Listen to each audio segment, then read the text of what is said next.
loves abound in the light of Jesus. Our hearts are found, a sanctuary for souls who seek His grace.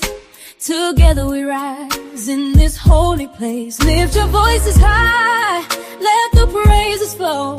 In the arms of the Lord we have room to grow. This is Bolo TV, the village we share, a haven of hope, a place of prayer. With Jesus leading us, we'll shine so bright. In the village of grace, we'll spread our light. Through trials and storms, we'll stand unshaken. With faith in our hearts, the fear will be taken. Hand in hand we walk, spreading His word. In the warmth of the villages, love is heard. Come and find your home, let the Spirit move. In the peace of our Savior, we've got nothing to prove. This is Bolo TV, the village we share, a haven of hope, a place of prayer. With Jesus leading us, we'll shine so bright. In the village of grace, we'll spread our light. So join us today. Leave your worries behind. With Jesus by our side, together we'll find.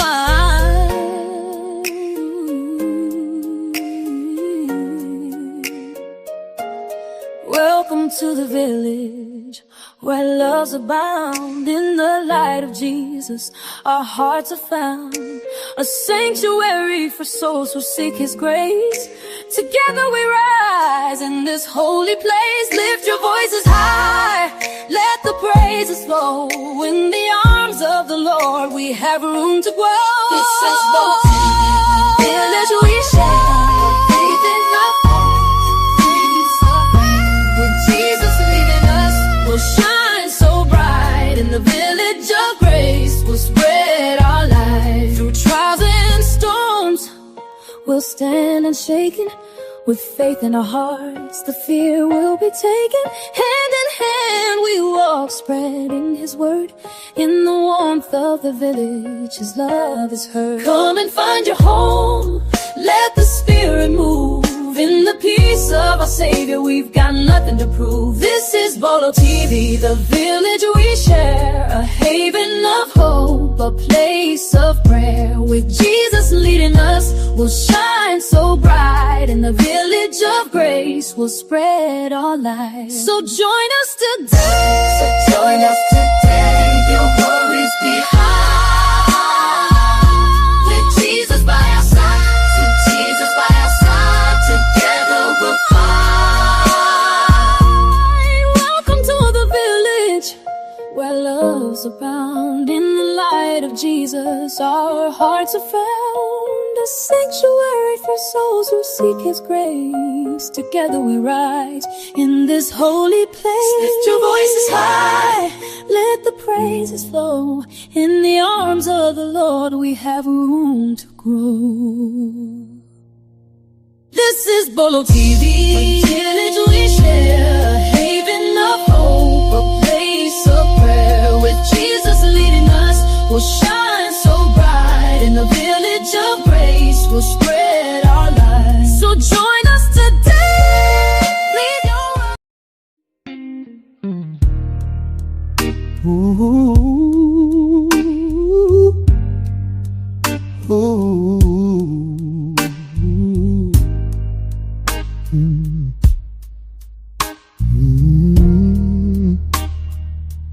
On this Friday, we gather in His light, sharing stories of grace, shining oh so bright. With every challenge faced, He gave us strength. In unity we stand, going to great lengths, testifying to His love. Let our voices rise, for God is good, His mercy endures. In every moment His love reassures. With grateful hearts our spirits ignite, we'll shine His glory through the darkest night. Through trials and storms He's shown us the way. The whispers of hope guide us every day. With hearts overflowing, we lift our praise. In the glory of His kingdom, forever we'll stay together as one. In faith we abide. God is good. Oh, mercy it goes. In every moment, His love reassures. With grateful hearts, our spirits ignite. We'll shine His glory through the darkest night. Thankful for the journey, we'll never part. In His endless love, we find our heart.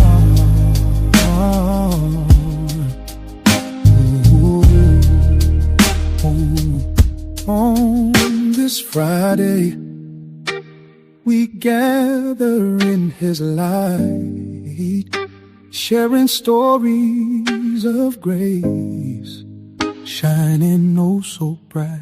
With every challenge faced, He gave us strength. In unity we stand, going to great lengths, testifying to His love. Let our voices rise. God is good, His mercy endures. In every moment, His love reassures. With grateful hearts, our spirits ignite. We'll shine His glory through the darkest night.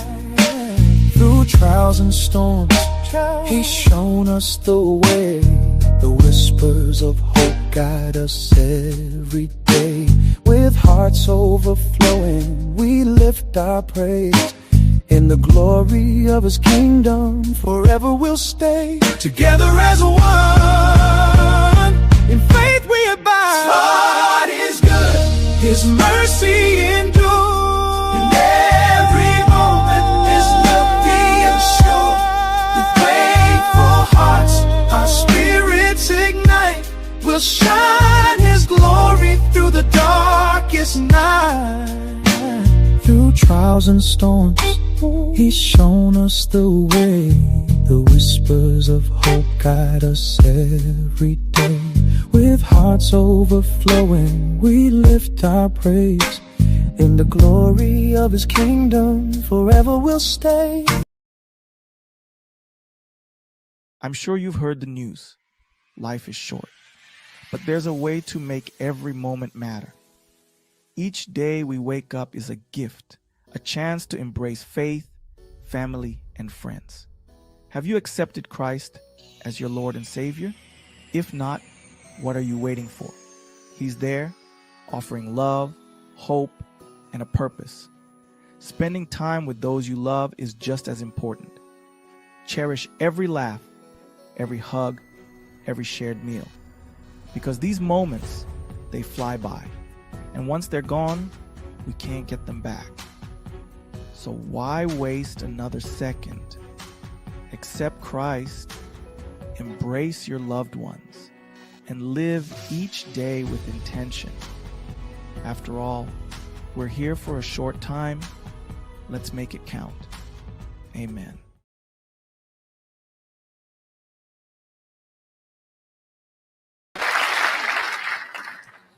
Thank you guys for being here. You could have been any place on the planet. We thank you so much for being here. I thank you so much for being here. So, welcome to another, supposed to be Testimony Friday, but welcome to another Testimony Friday. Thank you guys.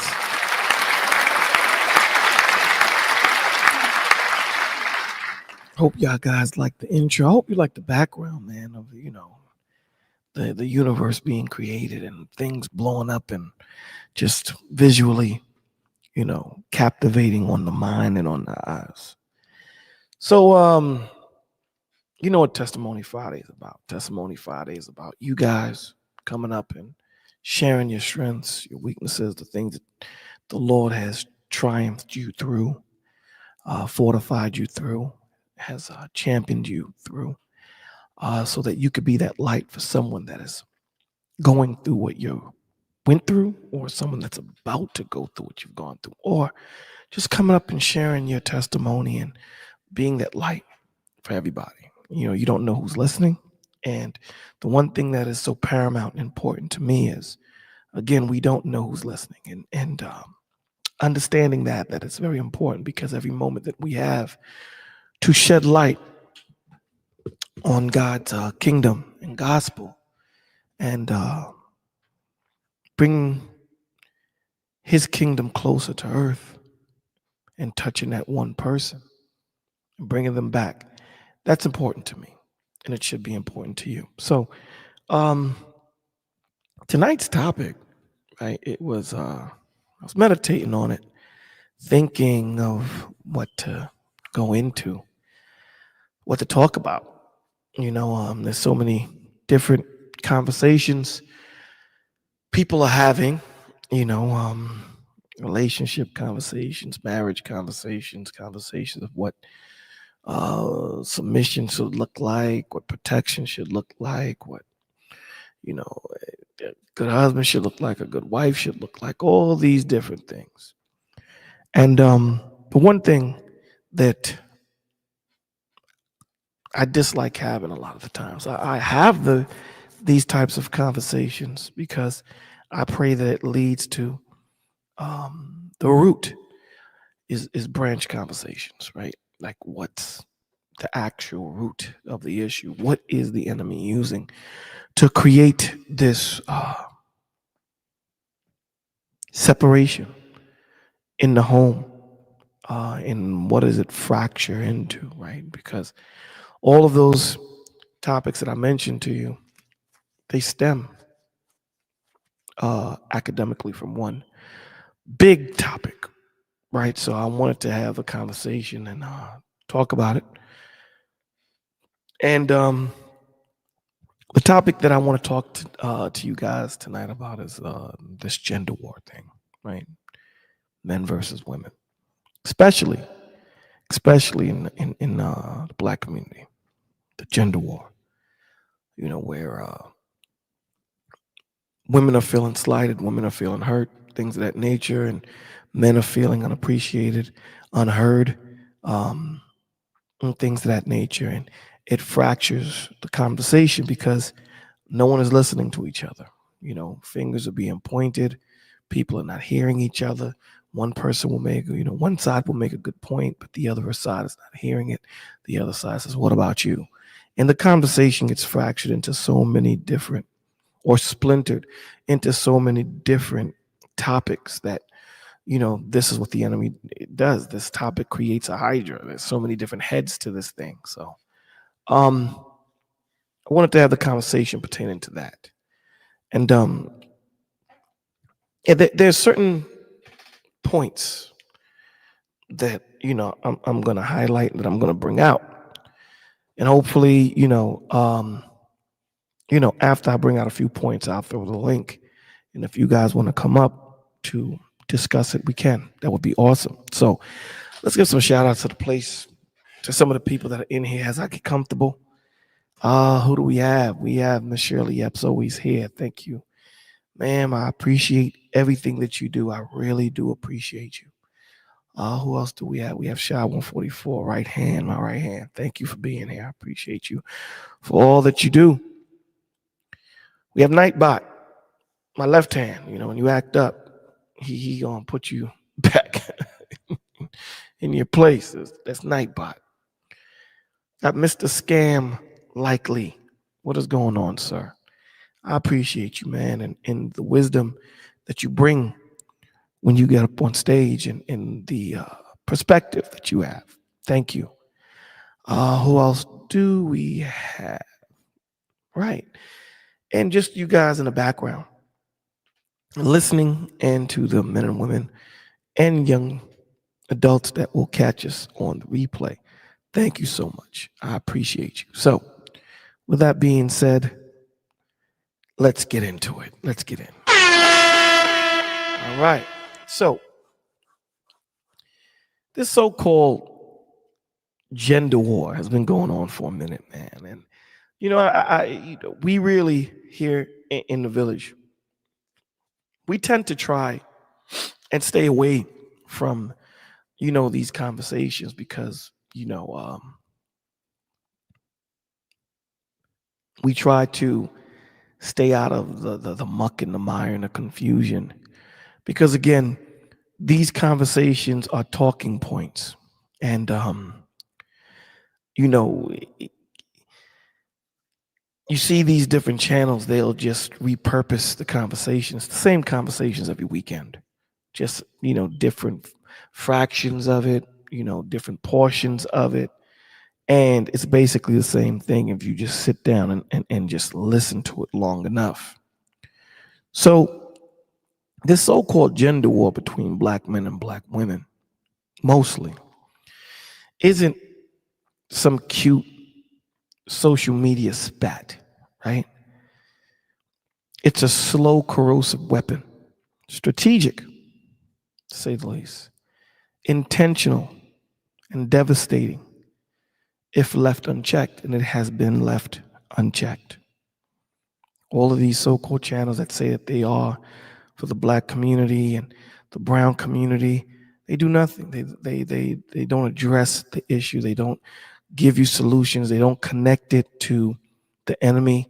They don't connect it to the salvation of Christ, where you can uplift yourself out of this confusion in these conversations that we have. But what they do is they just have branch conversations. They just bring up the same topics and everything, and there is no solution. It's just everyone slinging mud at each other, right? When a people are divided, they're easier to control, as you can see when it comes to the black and brown community. Easier to distract because there's so much going on. If if you're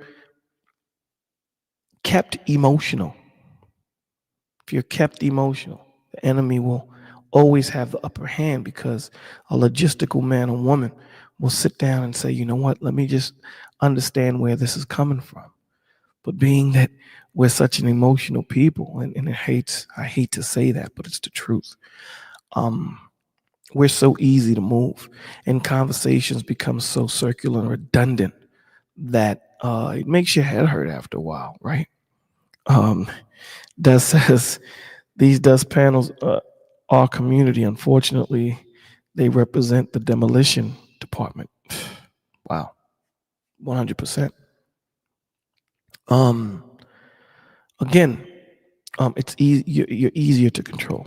The people are easier to control, easier to distract, and easier to destroy. Right? History proves that. Scripture warns us about it, and the wisdom of Jesus shows us exactly how to rise above it. However, these conversations are not being had. It's not being had decisively. It's not being had with an end goal. It's not being had where where it starts, where where it impacts, and what's the solution. These conversations are not being had in this manner, right? You just have people coming up and just with no structure, and they're just screaming out, well, this is what it did to me, and this is what it did to you, blah, blah, blah, and his fingers being pointed. So society profits when black men and black women look at one another as enemies, right? Instead of allies. The enemy's oldest trick is simple: divide and conquer. It's nothing more, nothing less. You see it in Genesis 3 when Satan went after the relationship before he went after anything else. Let's think about that, right? The one thing that my man Scorch, he talks about very often is the sanctity and the relationship of marriage.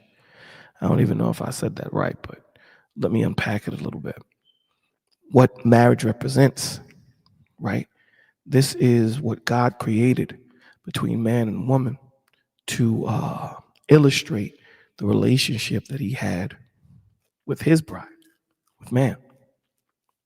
So the first thing the enemy went after was the relationship, right? Once Adam and Eve turned on each other everything else fell apart. Once the family structure, once there wasn't a connection between man and woman, everything else was easy to blow apart. Everything else was easy to blow apart. It wasn't hard. It was very simple, right? The same playbook is running today. Social media fuels resentment, trauma gets mislabeled as identity, and stereotypes get recycled until trust erodes. A divided house, it's just crazy. And Jesus already told us the truth about that, right? He told us that a house divided can't stand. Even the enemy knows that. A house divided can't stand. So, how to break the cycle with God's wisdom? How do we break this cycle? Society's poison. The Lord tells us so often in the Word, be a part of the world, but don't be of the world. Be a part of the world, but don't be of the world. And a lot of the times, I'm in my office and I'm just meditating on, how do you separate yourself further from this world without getting caught up? How are you in the world but not a part of it, right? So let's tell the truth up front. This gender war, this black man against black woman. And the reason why I'm compartmentalizing the conversation now, because you don't see it as prevalent in any other race than ours. This black man against black woman, it's not organic. This is not a natural thing.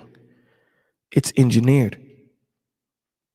And it's been brewing for generations. A divided people are easy people to manipulate, distract, weaken, and to control. And Jesus warns us plainly, every kingdom divided against itself is brought to desolation. This is Matthew chapter 12, verse 25. You split a household, you weaken the nation. They're not together. They don't look out for one another. And we've seen that in Esther, right? Esther, what did they do? The Jews, when they were threatened with genocide, they all came together. They all fought. They had all one purpose. Now imagine if they were fractured. Imagine if they were fractured. They wouldn't have stood a chance at all. They wouldn't have stood a chance. So,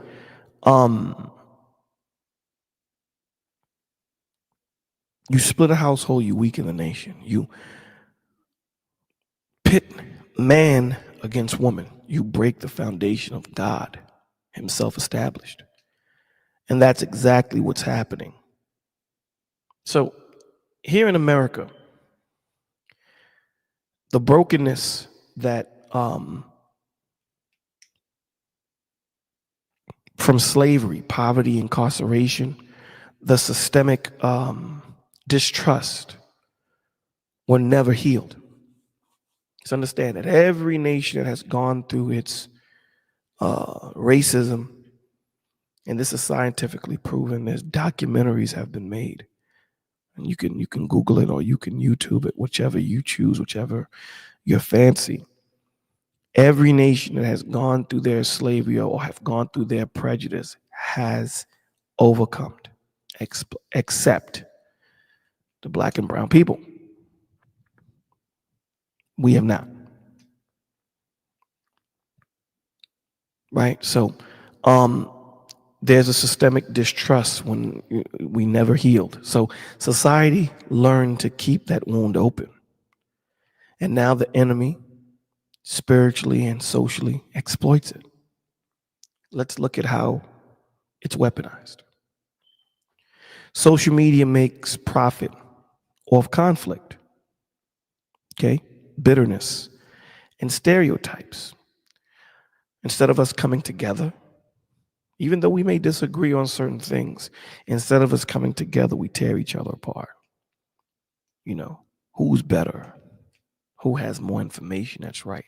Opposed to saying, let's get together and, talk about what we may have wrong or our disagreements. Let's have it behind the scenes. That's not done. What's done is, people propagate and say these people are wrong because of the way they say this and how we say it is right.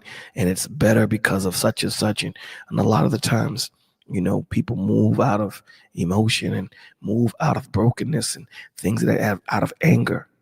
And the enemy likes that because there's no thought, there's no logic to it. So not only through social media, through music and entertainment, it pushes caricatures, not real men and real women. When you sit down and you look at the examples of the men and women that our children have to look up to, it's sad. It's disheartening. You look at the different examples of what men are. You have to just shake your head. You look at the examples of what women are. You have to shake your head and say, damn, we have fallen so far. These are the choices that they pick. These are the men and women that have been pushed to the forefront that our children have to look up to.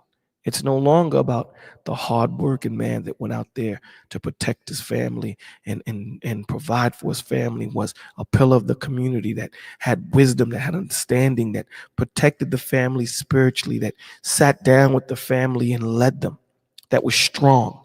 That you don't see that example anymore. It's a weak man.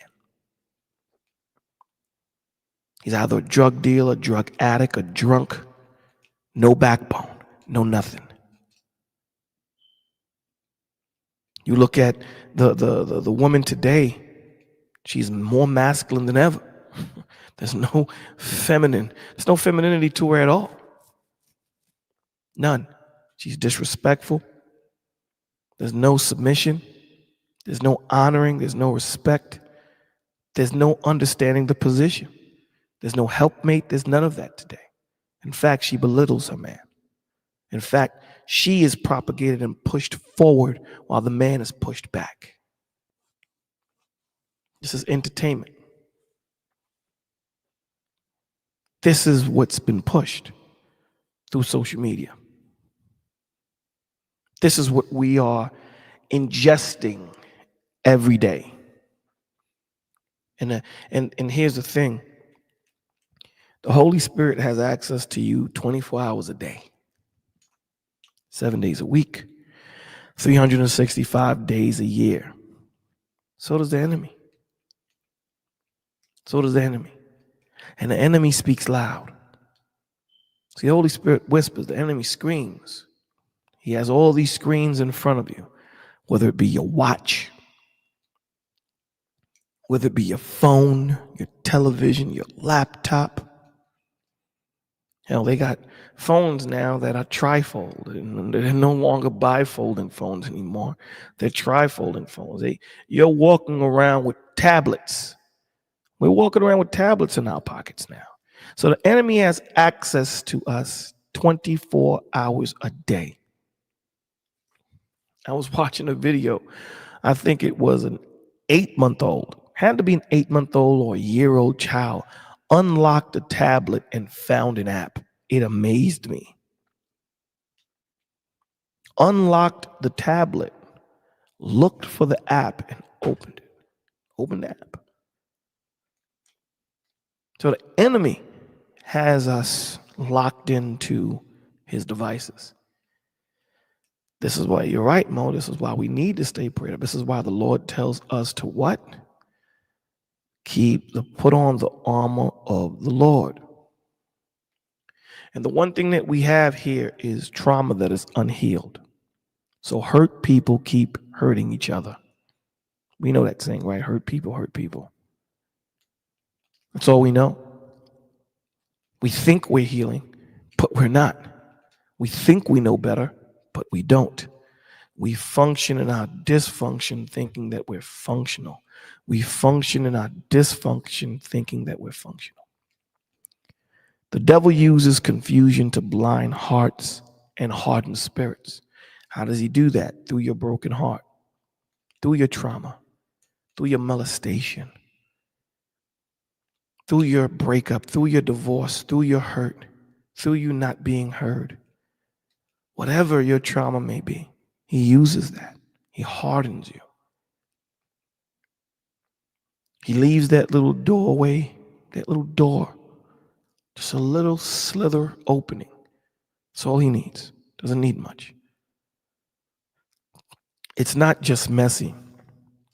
It's spiritual, right? It's the oldest strategy Satan ever used. Divide and conquer. What did Jesus teach us about healing division? Jesus never ran from conflict, but he always returned to truth, compassion, and identity. Jesus confronted false narratives, confronted it. When society tried to pit people against each other, Jesus versus the Samaritan, men versus women, rich versus poor. Jesus silenced it with truth. Let's dive deep into this and kind of figure out how he did it. So maybe, just maybe, we can apply it to our lives and watch it work. When the woman at the well, John chapter 4, you all guys read it. The Jews despised the Samaritans. Remember, she said, "What you being a Jew have anything to do with me?" This is what she said to Christ. Men ignored the Samaritan woman, but Jesus sat with her, spoke to her in dignity, revealed her value, and restored her identity. Explained to her, if you drink some of my water, you would never thirst. See, we see each other as, we should see each other as God sees you, not how culture labels you. This is our problem. We have to speak life into each other, not stereotypes. And this is what we do. We speak stereotypes. We need to build bridges where society tells you to build walls. This is why Christ says, "Forsake ye not the assembly of one another." Come together, those that are strong. Lift up those that are weak in meekness. Keeping in mind that you could be in that moment too. Vaughn says most men and women get along just fine in real life, but online, the loudest 5%, the bitter, the angry, the wounded, the extreme voices, those are the voices that seem to dominate. Now, they don't seem to dominate, Big Vaughn. They dominate, brother. You're 100%. They dominate. And this is what the enemy does. He makes the 5%, 10%, hell, let's say 80%. Because we all know that a lot of people ain't going to make it. We all know that. Now, here's the thing. We don't know who's going to make it, so we have to prophesy to the wind. We have to prophesy to all four corners of the earth as if we knew who was going to get in. We prophesy to each person as if their name was in the book of life and they're supposed to get in, because we don't know. But the Lord, he listened with compassion before he judged. He's the greatest example we're supposed to follow. Build bridges where society tells you to build walls. Jesus called out hypocrisy directly. When you see false narratives like black men don't protect women, black women don't respect black men, or we don't need each other, call it out. It's a lie from hell.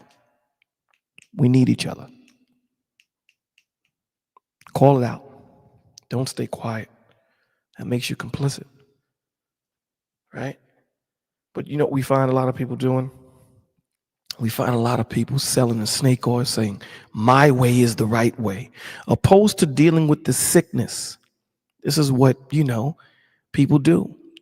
Opposed to dealing with the sickness and saying, okay, let's deal with this sick person. What they do is they say, my way is the right way. Do it this way. Here it is. This person here is sick and this person here is dying. And you have the two opposing forces fighting in ego and pride saying which way is the right way while this man or woman or young man or young woman or child is dying. That's what it is. That's what it is. You're supposed to give it this way and you're supposed to give it that way. Meanwhile, the child is dying in front of you and you're not giving them anything. You're just feeding your ego. That's all you're doing. God always restores what the world tries to destroy. Proverbs 4:23, guard your heart. Don't let TikTok, trauma, or bitter influencers decipher you more than scriptures do. And we find this so often. We find this so often that because someone takes advantage of the pain that you've gone through and they try to bond with you through your pain, and they know what they're doing, they really don't care. It's a money grab for them. It's about money. It's about super chats. It's about cash apps. It's about Patreons. That's what it's about. That's what it's about. Sit back and think about it. Look at the big picture. Look at the big picture. Sit back and actually think about it. In the middle of a conversation with the cash at me. Here it is. That's like Christ giving you the gospel. And in the middle of him giving you the gospel, hey, pass the money around, pass the bucket around, man. In the middle of him giving you the word. Maybe I'm missing something. Did that ever happen in the word, family? Is there any place where Christ ever, and we're talking about New Testament, even the Old Testament, we understand the reason why, there was that 10% because the Levites had to take care. They had to be taken care of because their job was to give you the word. They had no other job. But in the New Testament, the Lord said, hey, that Levite thing is gone, man. I'm going to make a nation of priests, Christ broke that. Christ broke all of that. Changed it all. So please show me where he does that. Show me where when you're having a conversation, there's a bounty. Yo, we got to start looking at this for what it is, man. And again, I'm not knocking nobody's hustles, but I am knocking your hustle at the same time. I know that sounds contradicting, and I know I'm going to get impaled for it. It's okay. It's all right. We're in the middle of a conversation and we're talking some stuff and we're really conversing. And someone throws a cash app or someone throws a super chat and says, hey, drop Bolo $30 for 40 minutes. Drop so-and-so. That's righteous? Absolutely. Vaughn says a fool, his money will soon be departed. That's righteous. That sounds like they're here to give you the word. Because if they do, if that does, then please continue to go there. Please. We got to start opening up our eyes, man. And again, get your money, man. Go out there and get your money, but don't hurt the people as you're doing it. Don't hurt the people. Don't pander to the people. I've never been one to pander. I've always been one to understand the room, to read the room. Sometimes reading the room, you're going to need to be austere like Christ was. You're going to need to be firm and strong as Christ was. And then there are times when you're going to have to read the room to understand that it's not about you being strong. It's about the message. That's what it's about. Scam says, I only parent on Mondays and Wednesdays. But think about it. I use this as an example all the time. There'll be times when I'm at work and, you get that alert, CN alert or whatever alert you get pertaining to the news. And they'll tell you baby food, you should not be eating. And it'll be 12 o'clock in the afternoon. It'll tell you, hey, you get the in the middle when they're telling you it's very important. And that when you hear that song or you hear that intro, that this is an important thing. It's coming in right now. This is news breaking. And in fact, that's what they say, news breaking in the moment. This baby food, don't eat this baby food because it's causing babies to blah, blah, blah, blah, blah, blah, blah. And then you're looking for them to tell you the name of the baby food because you might be in the moment of feeding your kid, right? Tune in at 7:30 tonight. And you're like, what, really? So I got to wait till 7:30 tonight to hear what's poisoning my child. It's to get you emotional. It's to razzle-dazzle you. Yes, that's what they do. It's the same difference when they say, I got the answer. You want it? Hit my Patreon. I got the answer. You want it? Cash at me. I'll give it to you. I got the answer. You want it? Super chat me.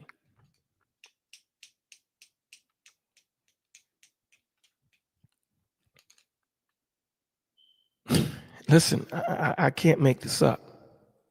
Okay, I don't make this up. I just deliver the message. However you take it is how you take it. Whoever it offends, whatever. I don't care. It offends you, it offends you. It is what it is. If it ain't you, if that's not your vibration, if that's not your spirit, if that's not you coming in as Vaughn said, it's a money grab. People are not seeking the truth. They crave entertainment. If it's not a money grab for you, then it shouldn't offend you. But if it does offend you, if you are offended,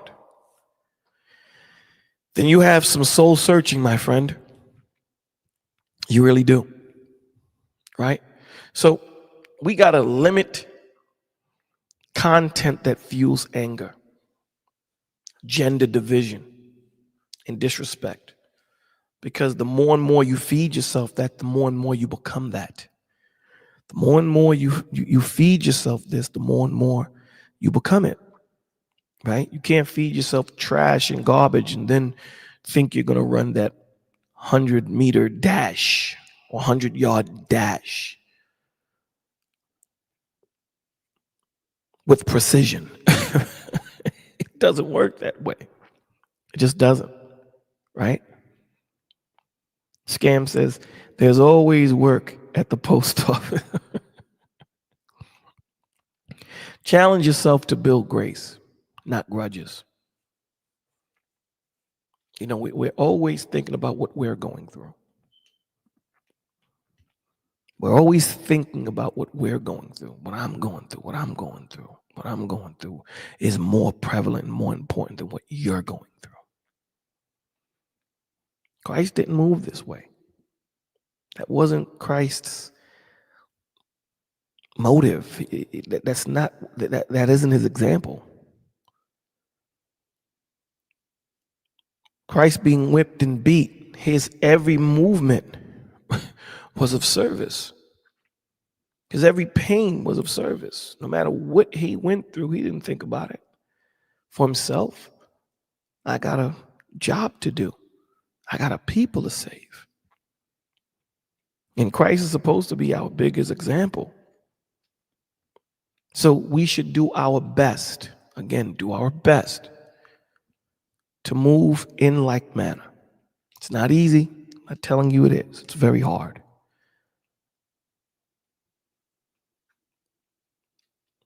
You need to ask yourself, is this shaping me into Christ or into chaos? When you listen to these conversations, these idiotic conversations, these moronic conversations, when you hear it, is it building you? Do you leave stronger than when you came in? Do you have clarity? Do you have understanding? Do you have direction? Do you have intentionality from the conversations you hear? Or is it regurgitated trash just given to you in a philosophical, intelligent way? At the end of the day, it's still trash. I don't care how it's delivered, it's still trash. One person say it more eloquent than the other. Okay. Is it word? Is it gospel? Is it breathing in the breath that Christ came to breathe? Is it about Christ? Or is it about you? What are you taking in? How is it helping you to further you in the spirit? Not further you in your emotion, not further you in your ego, not further you in your hurt, not further you in what you think it should be, but further you in what Christ thinks. And how do we know that? We look at the word.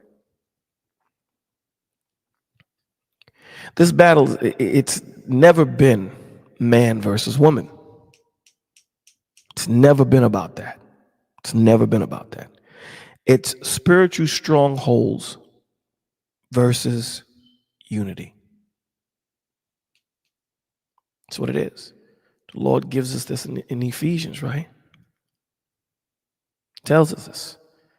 He gives us the ranking of these demonic forces in high places in this world, that runs this world, that rules this world, that puts out these vibrations, that put out these thought processes to keep us in it. And instead of us blocking it and using the shield of wisdom, what do? We take our helmet off and indulge. Keep us captivated by what's going on, when all of this is just smoke and mirrors. That's all it is. Stop attacking each other. Attack the problem. How does attacking each other help? It doesn't.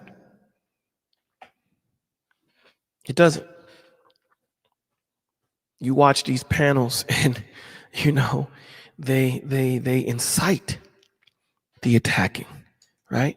They even set it up where they have big boxes in the middle and they put the two people in the middle so that they could fight. Not try to come together and have a conversation, but to fight. All the other people are surrounded around them. To argue, not to hear each other, not to listen to each other, not to hear what that person. It's like people forget the art of conversation, right? The art of conversation is to hear where that person that you're speaking to hear where they're stuck on your point. To hear it from their perspective so that you can retrofit what you're trying to say to their mishap in understanding where you're trying to go.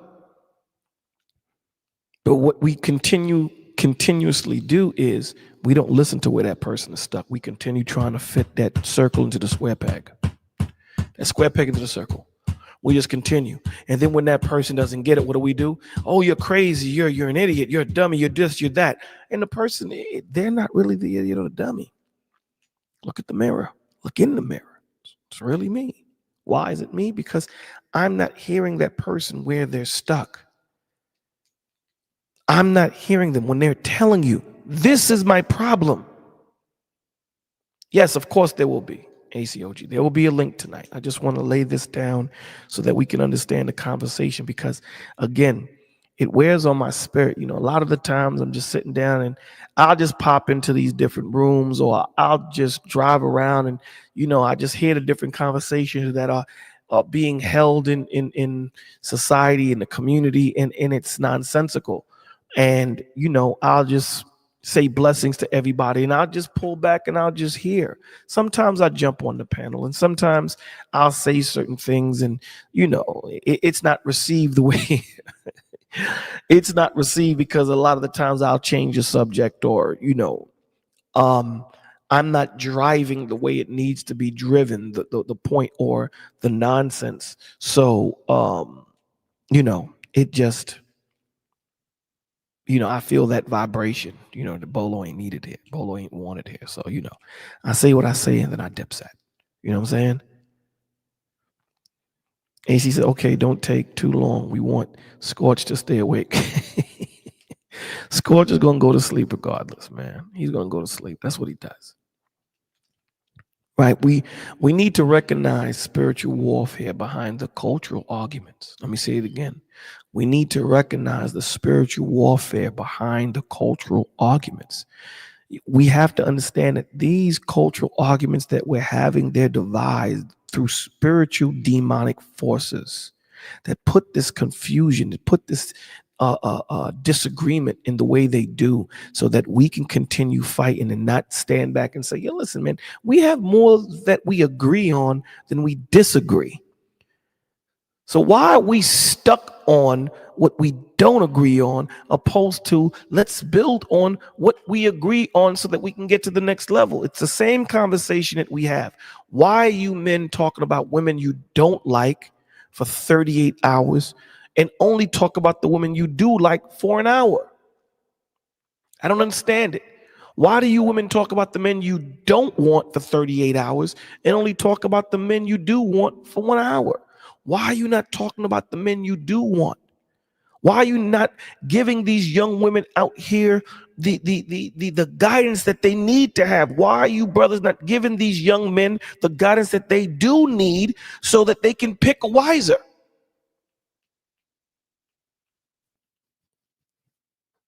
Because it's the blind leading the blind. That's what it is. Recognize spiritual warfare behind the cultural arguments. These arguments are nonsense. It means nothing. It means nothing. If you would just apply what Christ told you to apply, these whole arguments when it comes to a woman submitting and a man leading, it will fall apart. If man had Christ-like leadership, the only answer to Christ-like leadership is submission.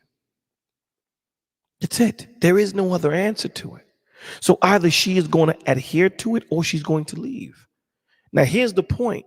Can you let her leave? Well, she's maybe the most beautiful woman that you've ever gotten, that you just can't let her go. She's not good for your spirit. She's good for your flesh, which means she's not good for you at all, and vice versa. This is not the dude that, that's going to lead and guide you to the point of where you need to be guided to. He's not going to protect you mentally, emotionally, spiritually, and physically. Because he's very handsome, you forego all of those red flags. You forego those red flags. And then when you guys are led down this corridor of destruction, you don't look at yourselves and say, damn. You look at each other and say, look at what you did.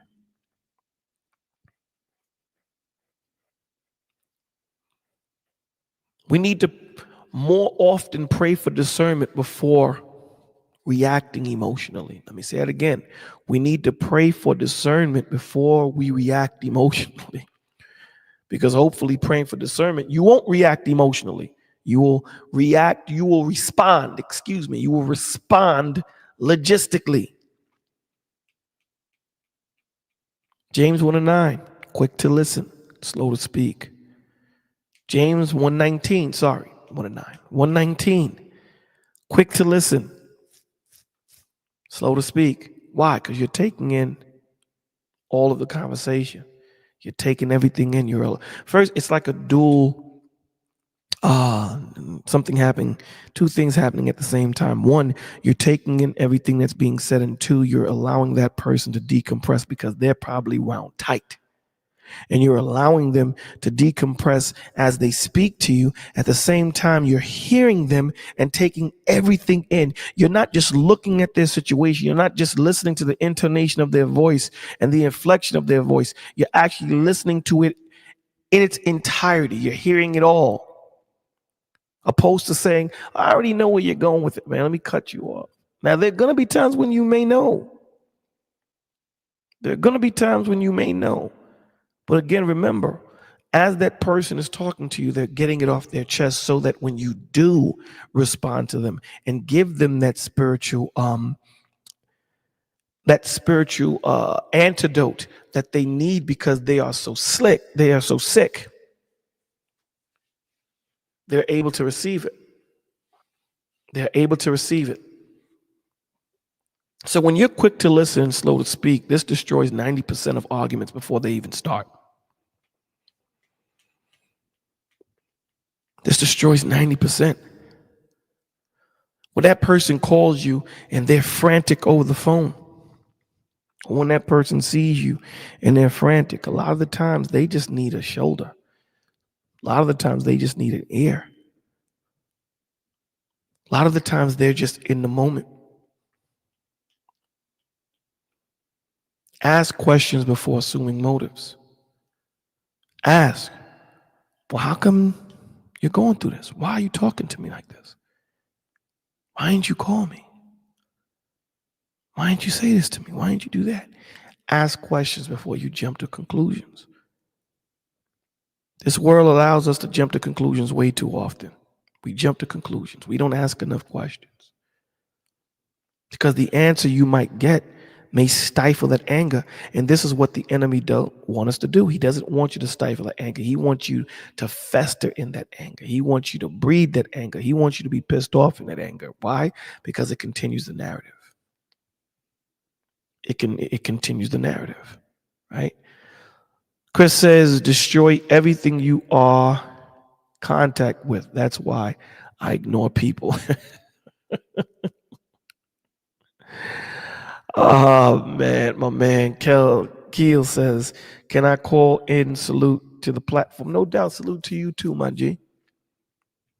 So ask questions before you assume motives. Speak from understanding, not from wounds. I remember I told you guys a long time ago that we use emotions to search out logic instead of using logic to search out emotions. Why am I feeling this way? Is it because of her? Is it because of me? Is it because of them? Or is it because of something that I went through that I didn't heal? Why am I doing this? Why am I feeling this way? Why am I angry right now? Why am I this angry for dishes not being washed? Speak from understanding. Speak from understanding what your problem is, your issue is, not from wounds. And a lot of the times we speak from wounds. A lot of the times we speak from hurt. We speak from hurt. We speak with anger, and that's why the other person doesn't receive the gospel, because you yourself are hurt and you're speaking in a manner where they just can't hear the gospel. All they hear is want, want, want, want, want, want, want. That's all they hear. Yeah, you're saying the right things, but the tone that you're saying it in, I can't hear you, my dude. De-escalate instead of reacting instantly. Now, again, I have to keep prefacing this. There will be times when you have to kick in the door. But this is not every time. This is not every situation. It definitely isn't. It's not every situation. And I'm almost finished with my rant. Then I'll open up the floor. Building peace in a culture that profits from war. That's what, when you look at, especially the YouTube streets, right? You don't, it's like an accident. When you see an accident, a lot of the times, when I'm driving into the city to go to work, when you run into traffic, about 85% of the time, the accident is not on your side. The accident is on the opposite side, and everyone is stopping to rubberneck. Everyone is stopping to look. They're stopping to look. No one wants to aid help. Everyone wants to pull out their phones and record, to have something to talk about at the watering hole. Nobody wants to help. Nobody wants to get out their car and go help. Everybody wants to pull out their phone and record. Yo, look, I got something. Or you hear them scream, world star, whatever, I know that's old, but whatever they do. Nobody wants to put a hand in to help, but rather they'll take out their phone and record. This is what's going on today. This is what's going on today. The enemy profits from war. He doesn't profit from peace. He doesn't profit from spiritual strength. He doesn't profit from tranquility. He profits from war, whether it's physical, emotional, spiritual. That's what he profits from. Young people today need weapons of peace that actually work. Create shared missions, not shared drama. So often people want to bond through drama, bond through pain, opposed to saying, you know what, let's create this environment where we can actually bring people that are hurting, people that are in pain, people that need help, that they can come here and not just bond to me because I might have gone through the same pain that you've gone through, but bond to me because I'm giving you Christ. Bond to me because you know what, we're going to sit down together and have conversation and get you to where you need to be. Bond with me as I wash your feet as Christ did his 12. We don't have study groups. We don't work together. Community projects, ministries, business ideas. Unity grows when people labor towards something together. It just does. It just does. Discipline your emotions. You can't fight spiritual battles with untrained feelings. Emotional discipline is spiritual maturity. Emotional discipline is spiritual maturity. Emotional discipline is spiritual maturity. Speak honor publicly. Deal with hurt privately. So when you get up here and you're going through something that is very extremely tough in what you're going through, and you take that emotion, that pain, and you put it into the message, that's not Christ. Because you're not using it to connect. You're using it to project. There's a difference. You're not using it to connect. You're using it to project. You're using your voice that Christ gave you. You're using your light to blind people opposed to guide people. The Lord didn't tell you use your light to blind people. He said use your light to guide people to him. So when you're angry and pissed off through something that might have happened, or something that in the moment it reminded you of something, or you're offended by something, whatever it may be, there's a plethora of things. I'm not going to go through every one. You maintain your frame. You maintain your frame and remember whose name you come in, not yours. Now, I have to keep prefacing this. It doesn't mean that, some people think that because you raise your voice, that means you're being emotional. It doesn't. It doesn't. You can have a man or a woman raise their voice and still speak coherently and not be emotional. See, when you start raising your voice and you start cussing at people and you start saying things that's incoherent, now you're emotional, because Christ doesn't deal with confusion. He deals with order. And if you're unable to stay in order for the moment, mute your mic. Let someone else speak. Pause for a second. Reset. There's nothing wrong with that. That means you're human. So we need to speak honor publicly and deal with our hurt privately, right? Don't embarrass each other online. We get that all the time. And a lot of us have the numbers. A lot of us have each other's numbers. A lot of us don't pick up the phone to holler, hey, let me holler at you for a second, man. Yeah. You was bugging, man. You was tripping. Let me tell you why you was tripping. Yeah, we may disagree on what you're saying. I'm not calling to talk about what you were saying. I'm calling to talk about how you were saying it. You were out of order. You can say the right thing at the wrong time. I say this all the time to you guys. And you say, well, how can you say the right thing at the wrong time? Okay, I'll give you an example. It's the same example I give all the time. And I know you guys, I know family, you get tired of me giving this example. I'm not going to make up another one if it's a good example.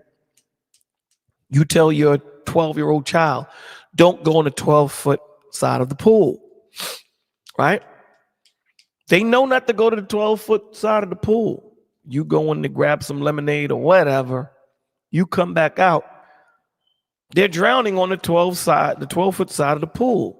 So what do you do at that point? Do you stand on the side of the pool, on the edge of the pool, and say, you see, I told you, while your child is flailing, trying to stay above the water? Or do you jump in and grab them?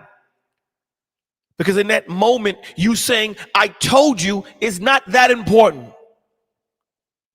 You saving them is important. They're emotionally, mentally, physically, and spiritually drowning. And instead of you jumping into the pool to help them, you want to stand on the side of it and say, I told you. Opposed to pulling them to the side, making sure they're good, and then say, didn't I tell you that you weren't, you shouldn't? No one is telling you. Timing is everything. Look at Christ. Timing is everything. So there's some things that need to happen before I come back. Timing is everything. Look at Joseph. Timing is everything. Balaam. Timing is everything. Moses. Timing is everything. David. Timing is everything. Ruth. Timing is everything. Esther. Timing is everything. Meshach, Shadrach, and Abednego. We can do this all day. Timing is everything when it comes to the Lord.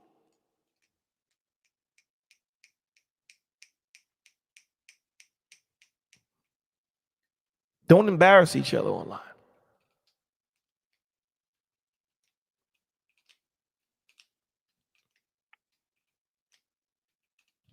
Don't embarrass each other and feed the algorithm with wounds. Because you know what happens? This is when everybody starts to react. Hey, did you see the argument that Vaughn and Bolo had? Look, we can have that conversation offline. Build standards, not hostility. Set boundaries. Set expectations. But do it with love, not bitterness. Truth given without love is a weapon. Truth given without love is a weapon. I say this all the time.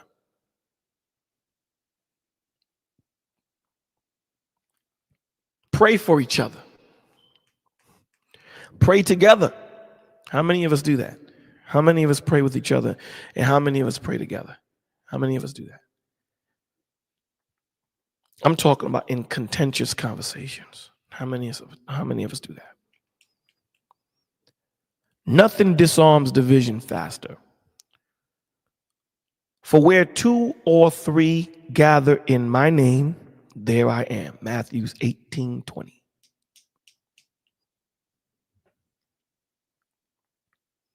Unity over division. Again, we're not going to agree on everything. So, black men and black women, we are not enemies, man. We are a reflection of God's. We are a reflection of God, meant to complement, not compete. We're meant to complement each other, not compete with each other. The gender war is a trap. It absolutely is. It's a money grab. You have some channels that are for women, you have some channels that are for men. And both of those channels, whatever channels they may be, they ask you for money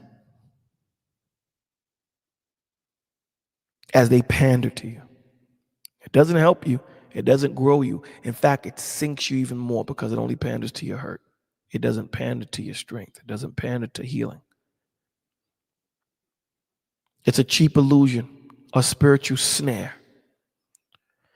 And we break it not by arguing louder, but by living wiser. That's how we fight and break this gender war thing.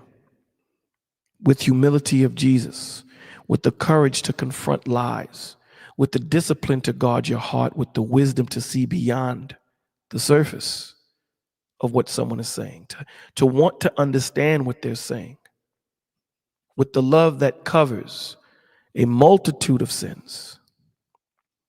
This is how we win. This is how we heal. This is how we break the enemy's scheme. This is how we do it.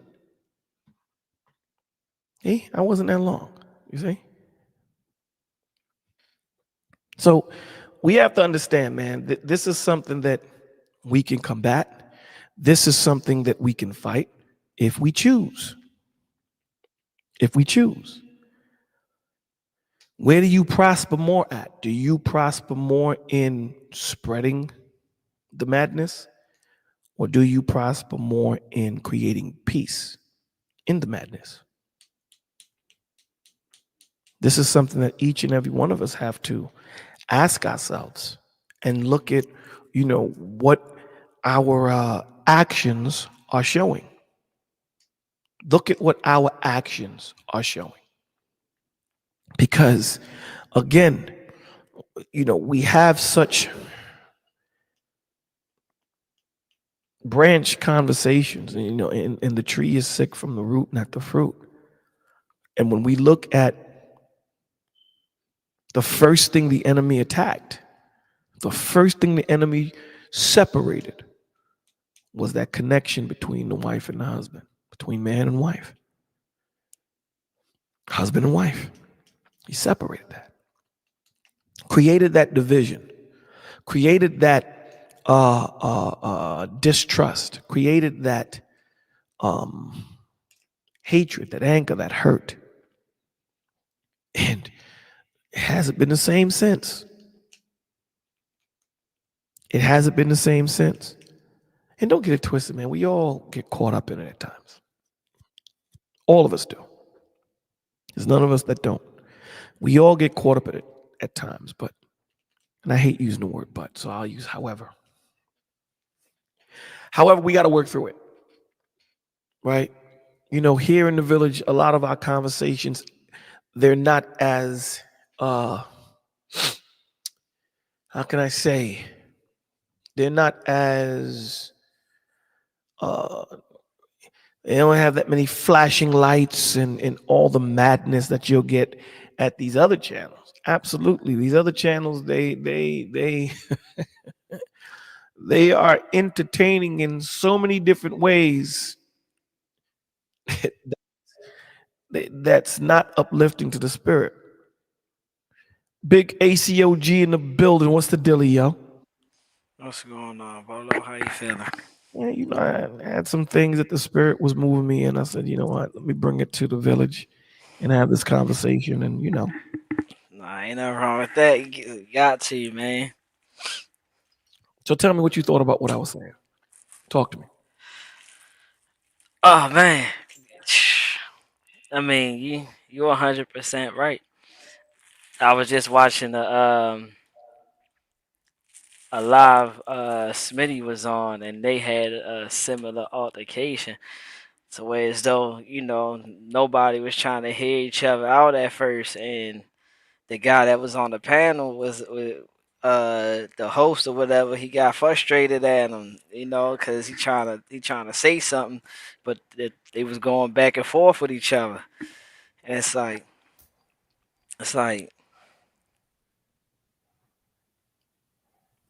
when you gonna understand, like, when you get on these panels, bruh, it's all the way confusion, period.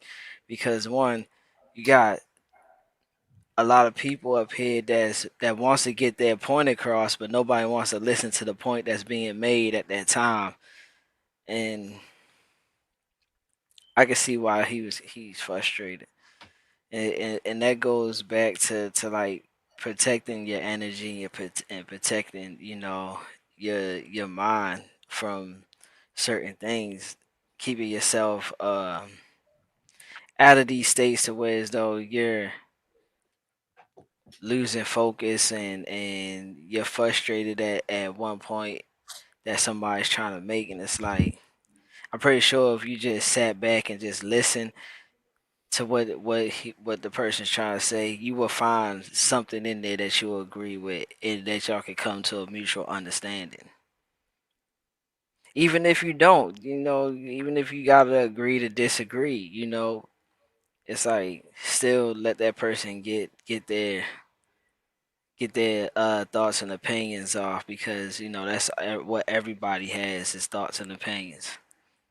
And that's the point of, you know, one man planteth and another man watereth, and it's God that gives the increase. Because again, if I hear what you're saying to me, just in that fact of me hearing what you're saying may strike you, because you may say, no one ever listens to me.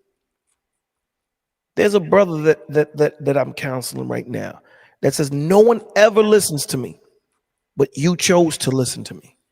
And just in that act, it opens up their spirit to say, let me hear this brother, or let me take in what they're saying so that I can meditate on it. Just that act of it. And this is the problem. A lot of the times we don't know. We don't know where that man or woman is in their life and what they're Hmm. going through. We just want to get our point across. It's a spiritual pissing contest, is basically what it is. Who can get that Facts. 15 seconds? Who can shut you down? I can care less if I shut you down. What I'm trying to do is reach you. That's the most important thing. I'm trying to gain you. I'm not trying to shun you away. Now, don't get it twisted. There are some people you have to do that to, right? But for the majority of the point, I'm trying to gain you as my brother, gain you as my sister, not trying to get a 15-second Hall of Fame or Walk of Fame or whatever the cliche is. Oh, Bolo made this dude look bad. I'm not trying to do that. I promise you I'm not. It's not my MO at all. At all. What other place you can go to that if you need to take 10 minutes to explain your point, you're given 10 minutes to explain your point? What other place? Because this is not about trying to catch you in where you're wrong. We want you to get it all out. And if you're wrong, guess what? We're going to dismantle what you just wrote or what you just said. But the point of the matter is, you walk away saying, I was heard. I pleaded my Hmm. case. I laid it all off, and they showed me where I was wrong. That's creating an environment of love. We're not trying to shut you down. And sometimes, it's not about that. What it's about is that $50 bounty that we could take you down with, right? That super chat. That's what it's about. Money. That's what it's about. It isn't about helping you. Hmm. It isn't. But let's get to the other brothers involved. We got Hey, Cal Keels and my man Scam. Keels was up before Scam. What up, my Bolo, G? man, What's going on, baby? Bolo, Bolo, you touched my heart, right? Yo, man, you gotta, yo, Bolo. I go after these dudes, right? I'm one of them dudes. You touched my heart when you said the main point. What you said, brother? You said, yo, the pool. I'm not gonna say it verbatim. You said, yo, why you want to be on the sideline and these dudes just want to talk, and you got somebody in the pool drowning. You know what I'm saying? That touched my heart because you know what I did? I saved my best friend. He didn't even know. Like he couldn't even fathom why he want to jump in the deep end. Some of these dudes want to jump in the deep end. It's 12 feet of water, can't swim, can't do nothing of the sort. Do you know what I did, Brolo? Talk to me, baby. I Talk to me. saved this brother. We was in middle school. I saved this brother because we used to have best grades and everything. I used to have best grades in middle school. So we went to Canada. I will never forget this, brother. It was the Town Inc. Hotel in Canada. 19 something. I don't know, brother. All I know is I was reactionary. I was like, yo, that's my friend. I couldn't see my friend drowning, my best friend. And now we grown men. And every time I see this man, you know what he say? You saved my life. I saved somebody from drowning before, brother. So how you put that thing together, what you said, that touched my spirit. And then you put it into the space when you was talking about they don't want to say nobody. All they looking is for super chats and $50 here and $100 here and $10 here. Brother, I'm in real life and on this space. I deal with this every single day of my life, brother. And then I told you some personal things that I'm going through, brother. And you never shared that with the public. So I just want to be here and say I thank you. I commend you, you and Mo Love. Thank you for giving me grace because I still wild out in these spaces. I still attack these evil demons in these spaces because you know why? Because ain't no truth in them. They Hmm. never been through what I've been through. And I would digress because other brothers on these platforms want to talk, brother. And then I want to say this for a side note. I still didn't call you yet because I'm still dealing with my trauma. Hey, listen. Here's the You know what thing. I'm saying? No, brother. I feel you. I'm still dealing with my trauma and I See, ain't called you in months, brother. yeah, you And have. I'm grateful for you taking patience with me and you always put your number in the back chat. And I still haven't dialed that number yet because I'm dealing with my trauma. But here's the And thing, I know skills. that it's gonna You don't be have to deal. You don't have to deal with emotional scars, brother. I know it's gonna be deep. it, If I call you, it's gonna be deep. but you don't have to deal with it by yourself, my dude. That's the Brother, point. if I Yeah. call you, brother, it's gonna be deep, It, brother. it, Hey, And I don't wanna cry, and I don't wanna cry on the phone, nigga. You gonna listen, hit me with some nah, but brother, nah, see, you gonna hit me with dog, some you gonna hit me with a boulder. I don't talk n- like crazy on crying me, on the phone. bruh. But see, but look at I'm this, going on right? mute. I'm Look at going on mute. look at this, right? I'm gonna say this. I'm gonna say this because I understand what you going through, right, bro? If you don't do it, bro, you're gonna find yourself eating yourself alive. Yeah, and what I'm trying to say is that's called a healthy release, bro. That's what as men we don't have. We don't have that healthy release. We don't have them places or them people, certain people that we can actually go to and just get that off. Because one thing that's gonna do is once you get that off, bro, it's gonna release that anger. It's gonna release that frustration. It's gonna release those regrets, those them burdens that you're carrying on your back, because the what we was taught in this world is to bottle stuff up. You bottle that up and you put that deep down inside of you. That's what being a man is. But that's a false reality because eventually it got to come out, and you don't want it to come out in the wrong place at the wrong time. So you have to have that healthy release. If Bolo is who you're comfortable with, and you know that it's no judgment and stuff like that, he's going to hear what you have to say. Then you take that, bro. You take that and you use that as your tool, because when you come on these places like YouTube and stuff like that, these places is built for you to bottle that stuff up. You not to show how strong you is and how manly you is. It's more of an ego and pride thing. But we need places like this to where as though we can have a healthy release. Bro, I'm gonna tell you this and I'm gonna let Bolo go. Bro, before I went down this path with getting right with God, bro, I seen my middle child, my I call that's my love baby. Like she had so many things that was wrong with her, to where as though like she couldn't drink regular Enfamil. She had to have special kind of Enfamil. She was allergic to everything. She's still allergic to a lot of stuff now, but it's more controllable now. Um, she went and got saved and baptized on her own, and that whole day, bro. And this was on her own doing. She didn't ask for permission. She didn't come to me or her mother. She did this on her own. So when she got saved and baptized, bro, yo, I was crying all day, bro. I couldn't from the time we got in the church to the time we left the baptism, bro. I was crying all day, and I couldn't stop crying because I've been bottling so much stuff up in me for so long. Lord was like, "Look, this is your time now. Look what your child is doing.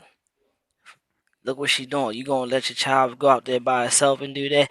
And he chose the right one to do that with. He didn't choose my oldest child. He ain't choose my son, which is the baby. He chose the one that I really have like a lot invested in and a lot of emotions and stuff for. So he used her for that reason right there. That was, and I noticed, like this the one, and it made me cry all day, bro. We need that healthy release, bro. Because if we don't, we lash out, we anger quickly, we put everything in it, and it's like a soda bottle, and you shaking it, shaking it, shaking it, shaking it, shaking, and then boom, even with the lid on. That's crazy, yo. I'm shaking. Let me expound on that. I'm shaking right now, bro. You know what I'm saying? And when Bolo was talking about the 12 apostles, right? And when he was talking about how Jesus washed their feet, right? Do you know what Jesus was doing, brother? He was already telling them what they was already going to do to him, brother. Mm-hmm. You know what I'm saying? And that's the greatest gift of you sharing information upon me and Bolo sharing information. All I'm trying to do is be a vessel in this conversation. May God be the glory and may Jesus, you know what I'm saying, touch our spirits within this conversation. You understand what I'm trying to say? Amen. Because, right, because within this conversation, I'm about to expound what I've been through further. You know what I'm saying? Um, when my first daughter was conceived, you know what I'm saying, through my ex, you know what I'm saying, she was in a coma, brother. That's my children's mother. I only got two kids. I don't spread my wild oats within the community. You know what I'm saying? Yes, sir. So I've been through the same situation too. You know what I mean? And that broke me. This was during the Obama administration. This happened like in 2000 and like when Obama got elected, like 2026, 2028. Brother, I lost my whole soul. So I'm right there with you within this conversation and dealing with real life situations. You know what I'm saying? Yes, sir. My niece got deleted. Her her what really broke that relationship because I was with my ex. I don't like to say ex. You know what I'm saying? My kid's mother. What broke me, brother, because of my niece. My niece got deleted My by her condolences. girlfriend. You know what I'm saying? And this happened over like 6 years ago. And then Bolo, know that I lost my brother in a car accident, brother. And I'm not dealing with. I'm not right now. I lost the best thing a part of me. I lost my brother. I lost my niece. I lost my father. My father been gone for like 6 years, bro. And he always used to tell me after we get off the phone, was watch your six. You understand what I'm if you military, you understand what I'm Yeah. talking about. Then I lost my stepfather who was 93 years old when he passed away, bro. I lost, like, brother, I could keep going on, but I know you brothers want to talk. But within this conversation, I lost like 8 people within the span of a couple of months, bro. Plus, I'm dealing with a lot of other trauma that I won't get into. So, but thank you for showing me grace, giving me the honor to speak, and thank you for telling me your story about your situation. And I cherish that and I honor that, brother. And I'm going on mute. Feel me? Yes, sir. No doubt, bro. I mean, like I said, this what it's for. You know, we need that. We need these type of moments right here. We need as men. We need these moments right here because, and I'm gonna let everybody else go after this. Because we can't keep bottling our pain up, bro. It's like I said, it's gonna eat us alive, you know. And this is the part of the testimony, that we have to share this stuff. We have to, because you're not the only person who has a situation like this. And I'm That's a pretty fact. sure it's somebody else that has the same kind of situation. And the fact that you're able to come up here and do this, God is using you for a Yeah, reason. that's a fact. Yeah, He's using you for a reason, and you never know. Like, we don't know who's gonna go back and listen to stuff like this, and they might be able to reach out to you and be like, "Well, how did you be able to get past this? How Now, did you be able to keep pushing?" let me build on that though. Let me build real quick. Let me build on that though. I'm gonna be short-winded, right? I went through the therapist, right? Do you know what a therapist told me one day? She said, all of this information that me and you share, right? What if you go to a therapist and she say, I can't help you? Because I drop all of this bombshell right now, right? Don't you know how many days Bolo gotta take off? If you go to Bolo, sometimes Bolo gotta take off 2 weeks because it's draining of what I may share, what you may share, what the next individual share. Hmm. Imagine you go to it. I went to a therapist and she told me I can't help you because I dropped all of this bombshell on her, bro. I've been in that situation. I've been to multiple therapists, right? One foot in, one foot out. Sometimes you go. I've been an inpatient before. I've been a detox, all of that, AA meetings and all of that. Do you know what really helped me? You know what I'm saying? It's me listening to these dudes on these platforms and be like, yo, you know what? I'm tired of coming on these platforms and being remedial. I don't want to be remedial. I don't want to say the same old to these young dudes because I know gangsters in my real life. I know young boys in my real life. When years come across and when my daughter got to hear me speak, I want her to be like, yo, my dad did a job well done. Or when my son, I don't have a son. I wish I had one. And when my son come on YouTube and hear me, I want him to say, yo, my dad did his thing. Yeah, he had a little bit of splash with people in his spaces, but he ran across people like Bolo. He went across people like Mo Love, and he humbled himself. He was chill, he was poised, and he was graceful. My daughter listened to some of my content, bro. You know the day? That's factual, actuals. Yes, sir. My brother, my older brother, is the patriarch of my family because he passed away. My older brother know I got a YouTube channel, brother. My mother know I got a YouTube channel. My sister know I got a YouTube channel. Yeah, it's doggy dog. It is what it is. But luckily, I had a chance to run into people like Bolo and Mo Love in my life, and I'm grateful for that. I'm gonna go on mute because I know other brothers and sisters or whoever want to hit the platform want to talk. Yeah. You know the day, but I appreciate you, brother. You understand? You feel me?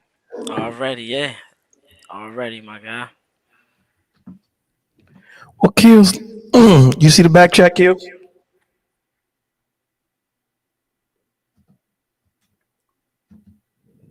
Kills, you see the back chat? Yes, sir. I see All it. right, all right, brother. All right, use it, man. You know, You here, available? Where you available? Oh, where you available?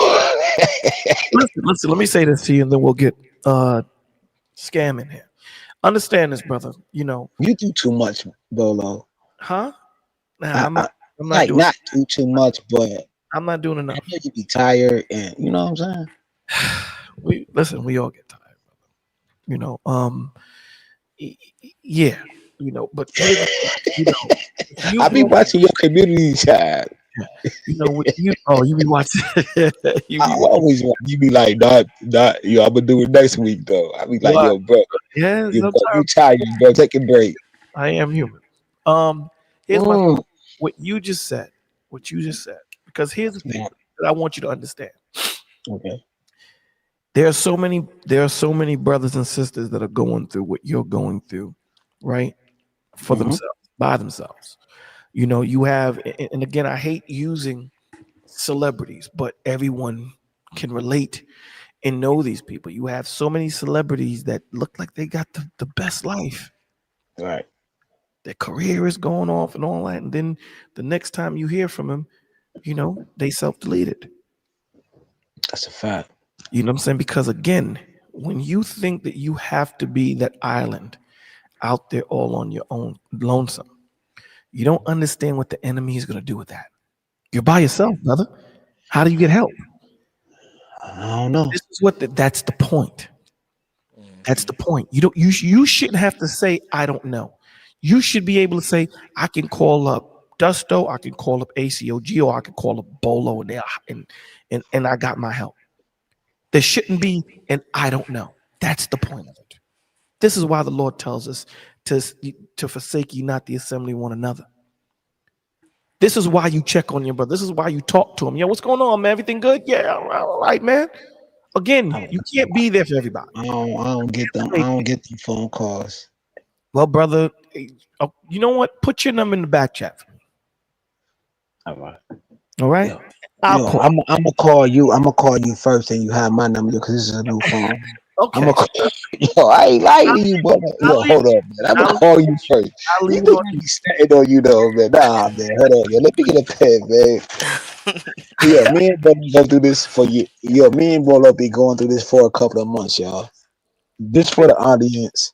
He gave me his number a couple of months ago, and I ain't calling because Listen, I don't want to cry though. Like I know he gonna hit me with some stuff. gotta be. Hey, brother, But listen, man. the young man was like, yo, you know what I'm saying? That was powerful. I like what he said. You know what I'm saying? I'm not gonna go into that, but yo, me and Bolo, see, that's why I know how to make Bolo laugh, y'all. That's my dude. Me and Bolo be chilling, yo. And I always show the yo, me and Bolo be chilling, yo. Bolo be, I know Bolo be hearing me talk. He be like, I know he be cracking up. All right, you Especially know. when I be wilding out, Bolo. Especially when I be wilding. But I got you, Bolo. I got you. All right, my G. I'm on mute. I'm on mute. All right, scam. What's going on, my G? Was good. Hey, Kills, take all the mic time you need. You good? Kills. Yeah, yo, huh? Yeah, what happened? Nah, saying, no, you were still talking. You can take my. Nah, yo, I'm on mute, yo. I gotta write down stuff in the back chat. Bolo want me to do this. Bolo want me to do that. Yo, I'm going through a lot right now. Bolo want me to do too much right now. I'm on mute.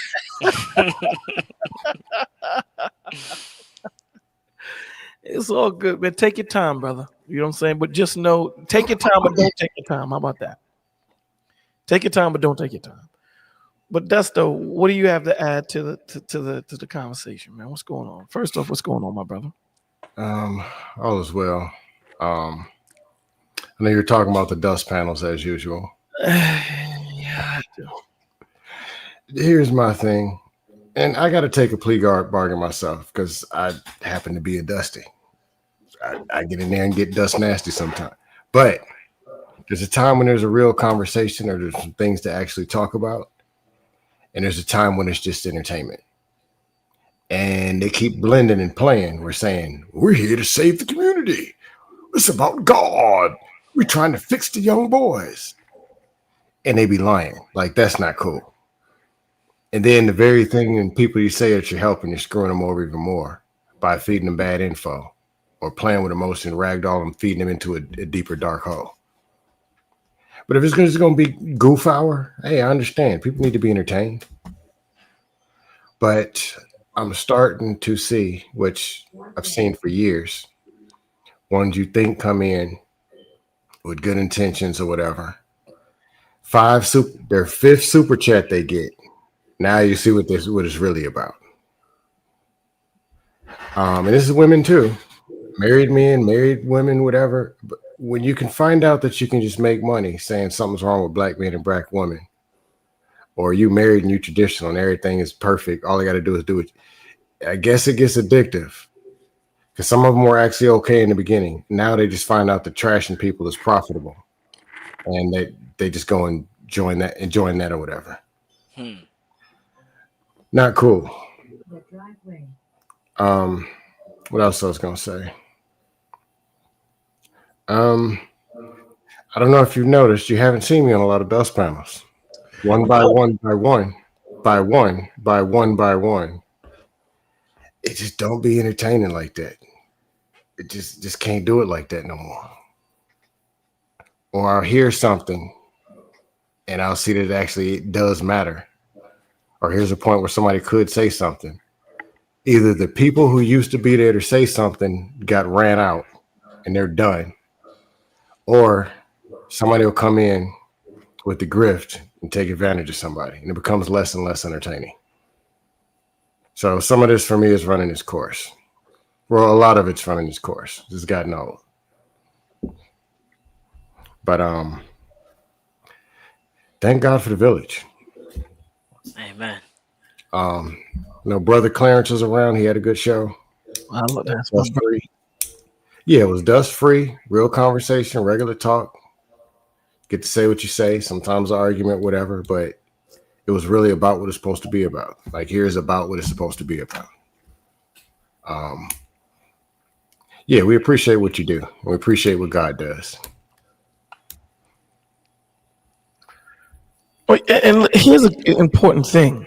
It doesn't mean that we're not going to have arguments, man. Doesn't mean that. I'm going to start half of it. Yeah, the arguments, I'm going to start some of them. What it means is you're in an environment of love, which means that if we argue, we're going to argue the fact of the topic, not the fact of you personally. You dig what I'm saying? We're not going to take shots. You dig? And if that does happen, that gets shut down immediately. We're not going to wait 5 minutes and then shut it down, or create 2 boxes to put you and that person in and allow y'all to. We're not doing that, man. We see that enough. How does it help us? How does that grow us? It doesn't.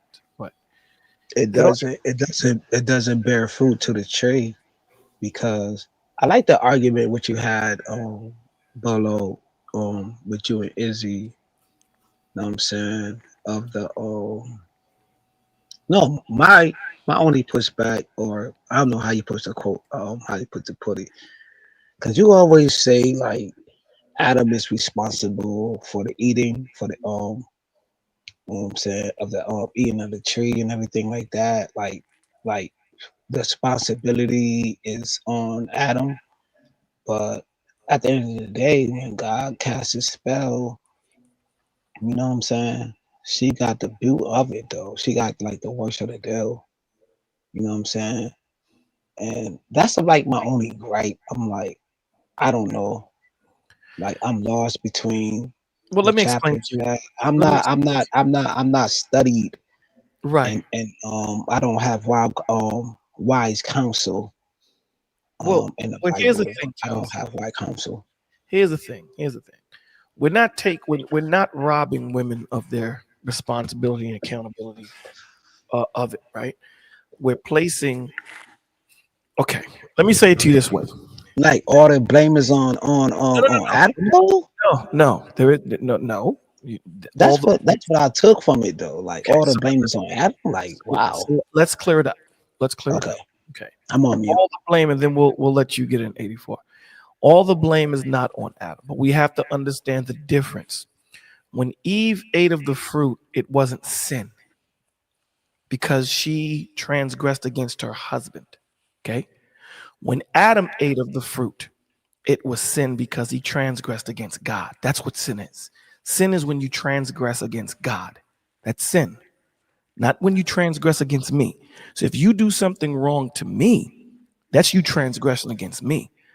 But if you do something wrong against God, that is called sin. So God tells you, don't do this to your brother. Because if you do this, I have set up this rule. Don't do this. I've set this rule up. So if you do this against your brother, you are sinning because I told you not to do it. Right? If I tell you don't Mm-hmm. slap 84 and you slap 84, you're going against me because that's my rule. Okay. When Eve messed up, she was messing up against Adam. That's why the scripture says through Adam we all die, not through Eve. So now again, like you just said, the Lord punished everybody. He didn't just punish Adam, he punished Eve also. So this is the point that I want us to understand. There is no such thing as equality in the Lord, brother. You can't find it in the scriptures. There's no such thing as equality. There's you can okay? You can be fair in the scriptures. So what does that mean? What that means is that 84, he's the CEO of the company. Okay? All of us are workers. So if something goes wrong, we're going to get punished, right? Because we're the workers. But 84 is the CEO. He gets the bulk of it. He gets most of it. It's the same as a quarterback. When the team wins, who do they give all the accolades to? The quarterback, right? Facts. When the team lose, who do they give all the accolades to? The quarterback, right? That's a fact. All So right. you, So Mm-hmm. the so point of that is if you we don't, are the Lord made us head. He mm, made us so with us being head, the bulk of the punishment comes to us. It doesn't mean that punishment doesn't get spread around. But 84, what's going on, my brother? Bolo, what's the deal? What's the deal? Um, so to everybody on the panel, ACOG, Kills, Scam, what What's up? What's going going on, on? my So to bro? everybody in the comments in the chat, you know what I salute, mean? salute.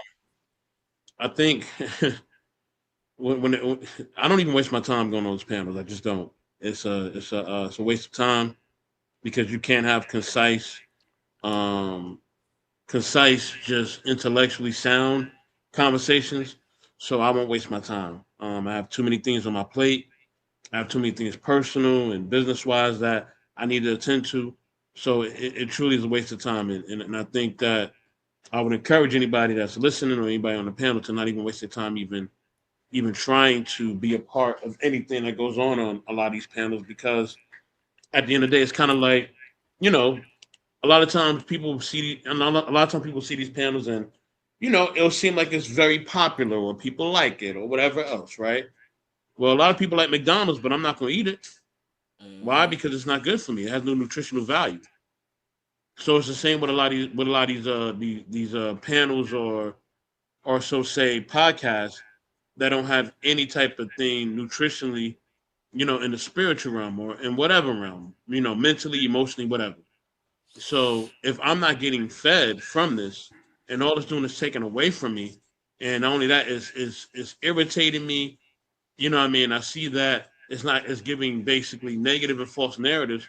Then I'm not going to partake in it, And furthermore, if we know that whoever it is, a man or woman that's doing these panels, if they are not credible sources of information, right? This is not a news anchor. This ain't a journalist. This is not a scientist or whatever else. This is not somebody who's intellectually sound. Where I'm like, okay, yeah, Brian Gumbel's a journalist, so I'm gonna listen to him. You know what I mean? Tavis Smiley's a journalist, so I'm listening to him. You know what I mean? I listen to Neil deGrasse Tyson. I listen to Bill Nye. I listen to Joe Rogan. You know what I mean? I listen to you know what I mean, somebody who's sound in those areas or who has the background of journalism. You know what I mean? And even a news journalist, right? Whichever one you want to take. And I'm not gonna name all the news journalists because we'll be here all day. Um, but Bill O'Reilly, even though I don't agree with a lot of these people's politics or their stances, okay, I don't. But I'll be more prone to listen because they have that background. You know what I mean? So we got to stop listening to people who don't have that background, who clearly are just chasing money and views, and who clearly don't care about nobody. But the people that's supporting them and the people that's feeding them as far as um, money wise or whatever else or viewership. So it's easy. They say they're leaders, or they'll say that they want this from a woman or this from a man or whatever. But I don't pay them no mind because I know it's all talk, and I know they're just there to just be entertaining or disturb controversy. There's nothing that they're doing that's there that actually is of substance for the most part. It's not all of them, but it's a lot of them. So yeah, I'll land there. Bro, if you mind, you know what I'm saying? Let me just say this though, right? I'm glad you say that though. I'm glad you say that. You know what I'm saying? You know, I don't know exactly who you're talking about, but that's here nor there, right? My thing is, when we go to these churches, right? I've been baptized, right? I got baptized. I'm about to share this with you, brothers, right?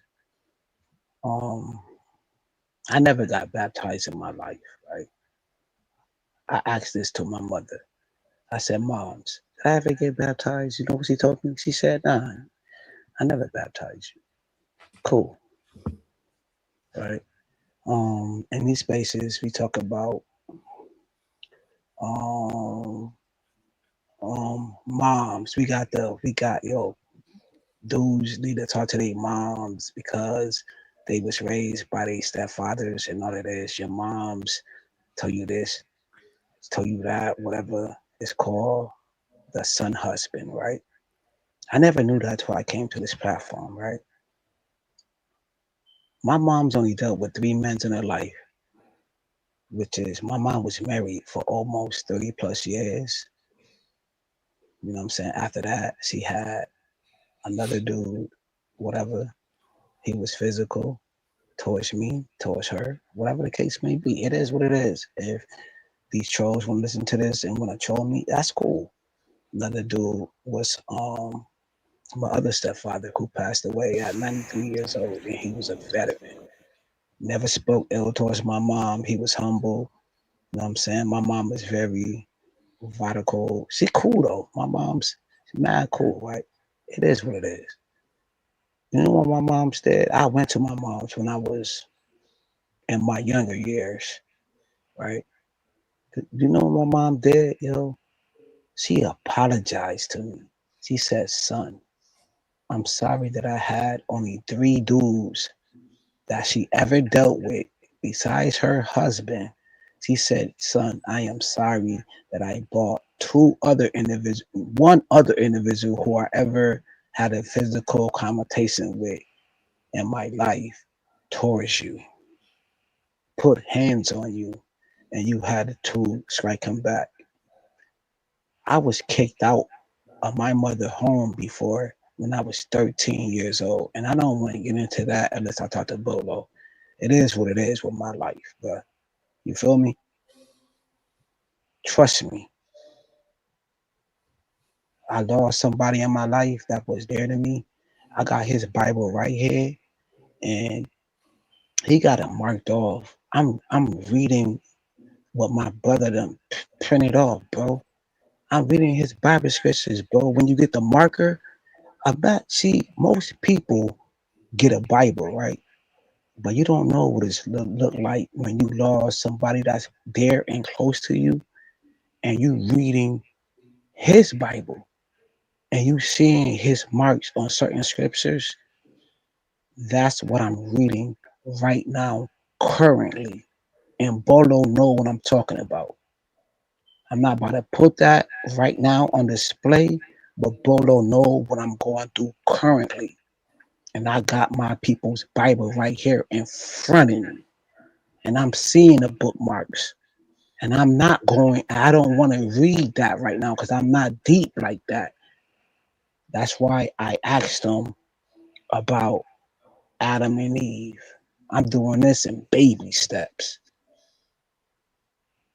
I could, it's easily to go to what my brother's saying. It's easy to do that. Like, yo, let me go see what my brother did. Let me go to the scriptures. Let me go do what he did. Let me go see that. No, I want to see this.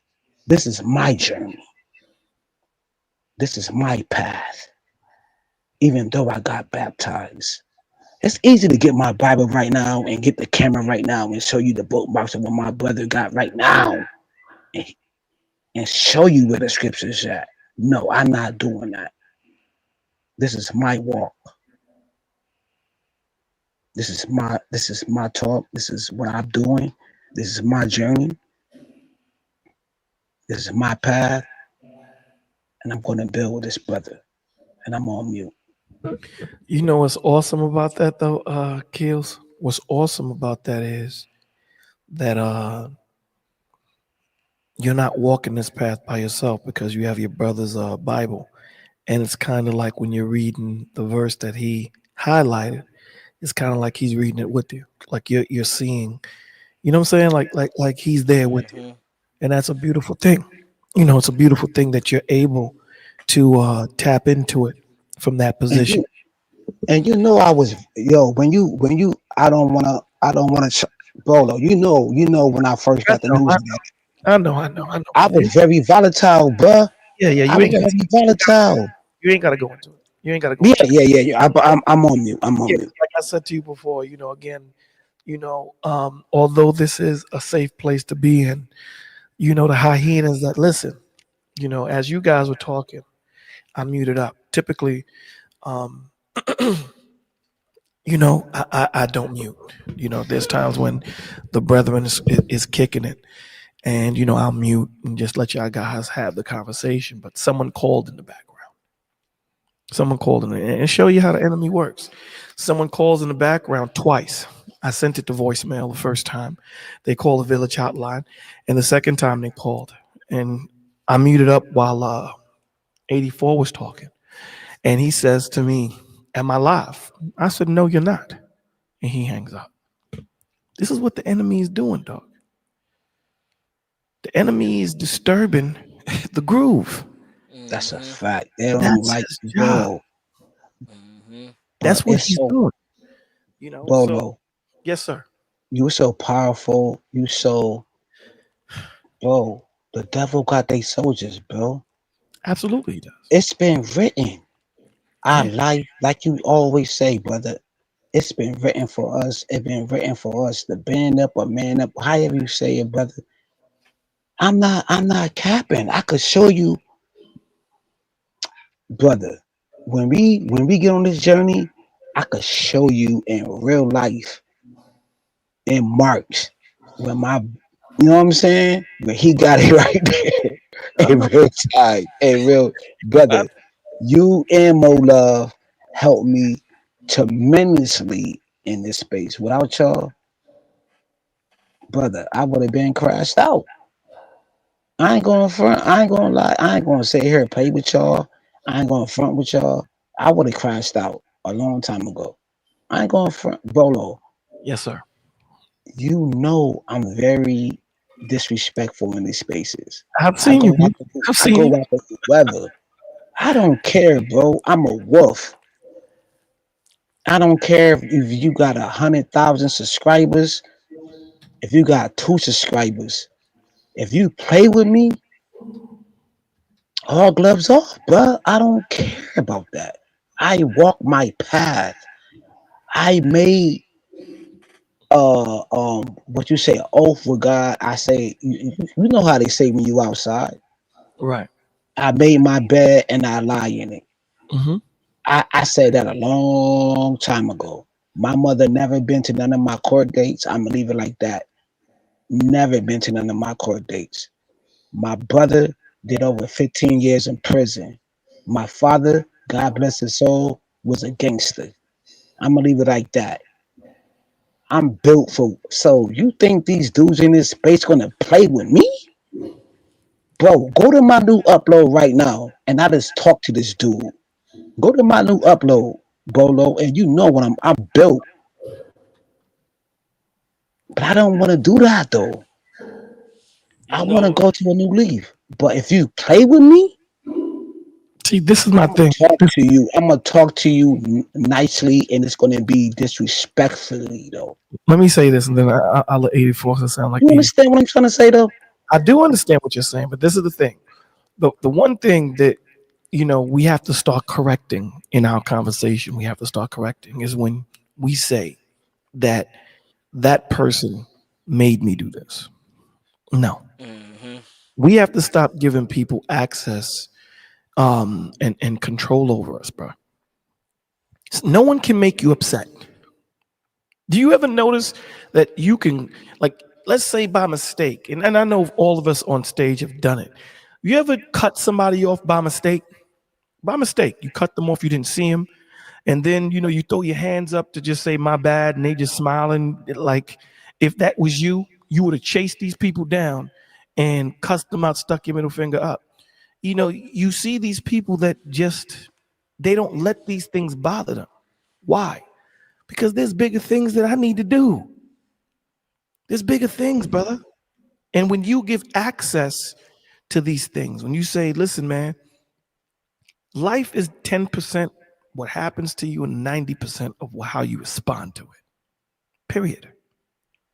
And your perspective is very important. This is why we talk about therapy. This is why we talk about closing those chapters. Because again, all those chapters you close are not going to be happy ones. The point of the matter is they're closed. That's the point. They're closed. How they closed, you learned the lesson. Everything that you could have extracted from that moment, you took. And now you use that to make you a better man or a better woman, right? There's no regret. I can't regret something I can't change. Think about that. It's I hate using this word, but I'm gonna use it. It's stupid. How can I regret something I can't change? You learn from it. You have to learn from it. Because if you don't learn from it, this is where the enemy says, I got you. I guess. Because you're in that continuous spiral. You can't change what happened yesterday. So why am I regretting it? Where did I mess up? hmm That's How what did I I. mess up yesterday? So you got to learn from it and become a better version of yourself. So learn, when these people are pissed off and they're talking to you a certain way. Listen, man, I get Right. called all sorts of things. I get emails that call me all sorts of things. It don't bother me because Yeah, that's somebody. I understand who I am in Christ Jesus. I understand who I am to my brothers and to my sisters and those that care Yes, about me. sir. To those that And don't care about me, I don't care. that's what I want to be, Bolo. Hey, I want to hey, be a bro. walking. You'll get there. You'll Hey, get hey, You got there. it. bro. I You got want, it. You got it. I want to, because I'm glad Bolo used this phrase, perspective, right? And my uncle, I gotta go to my notes. I gotta go to my notes because my uncle was just talking. My uncle's a pastor. He was just talking about this, and his title of his message was changing your perspective, right? And y'all hear the zipper. Y'all hear the zipper. When y'all hear that zipper, it's Yeah, I like hear the zipper. Lil. I hear the zipper. It's like Lil Wayne's Bic. You already know where I'm going at with this. So when you hear that zipper, you already know that's the book being opened up. All right, but he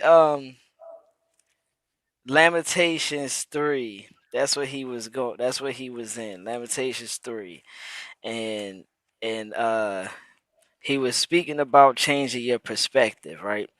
And one of the things that caught me in Lamentations 3 was that he said he referred back to his mind. That part referring back to your mind is knowing where you come from, knowing where God took you from, knowing where you're at now. So when you have these moments, you're supposed to go back to where he took you from. So you're growing, bro. Like I don't know if you know this, or not, but from what I'm hearing, you're not moving in the same path that you normally was moving in. You're actually growing, and that's the Nah, best. That's the nah, best part. I'll build on that. I'll build on that. I'll build with you. I'll keep it. If Border allow me, I'll keep it. Right now, as I'm talking to you, brothers, I will keep it so real with y'all. Right? Y'all gonna think I'm capping though. Y'all gonna think I'm capping. I was like 12, right? This, yo, y'all got me smiling right now because y'all say I'm growing, right? Y'all got me smiling right now. Y'all got me cheesing, right? Y'all got me laughing, and I don't really laugh, right? Like all my pictures, you can see my baby pictures, you can see my grown man pictures, whatever. I don't smile in pictures, right? But in this moment, y'all got me smiling and shit. I don't know why. It is what it is, right? Know what I'm saying? Fam, I looked at my best friend, right? I ain't gonna say his name. It is what it is, right? 13 years old, yo. He's a serial deleter, right? And he got over 100. We all know these dudes in our community. He got like over Hmm. 130 years. You know what I'm saying? I remember the first time I met him. You know what I'm saying? It was like in the laundry mat. Woo, woo. It is what it is. Went upstairs, got some weed. I was like 13. It's like I knew in my heart, like, yo, this dude is for real. That's on some deleter. Yo, he's a serial deleter, right? Hmm. So on the flip side of that coin, because it's like what is it? It's two coins on the same sword, or it's like two candles burning on the same ends. When I met Bolo, right, I knew he was for real because it's in my heart. Like I know the fake from the phony though. Yes, I'm not perfect. There's certain things I did in this space that's not perfect. We all, you know what I'm saying, listen to certain content creators. It wasn't right. We had to go through that journey. But it is what it is. I'm not pressed by it. It is what it is. I take my L, right? But it's something about Bolo that touched my spirit, bro. It's a different.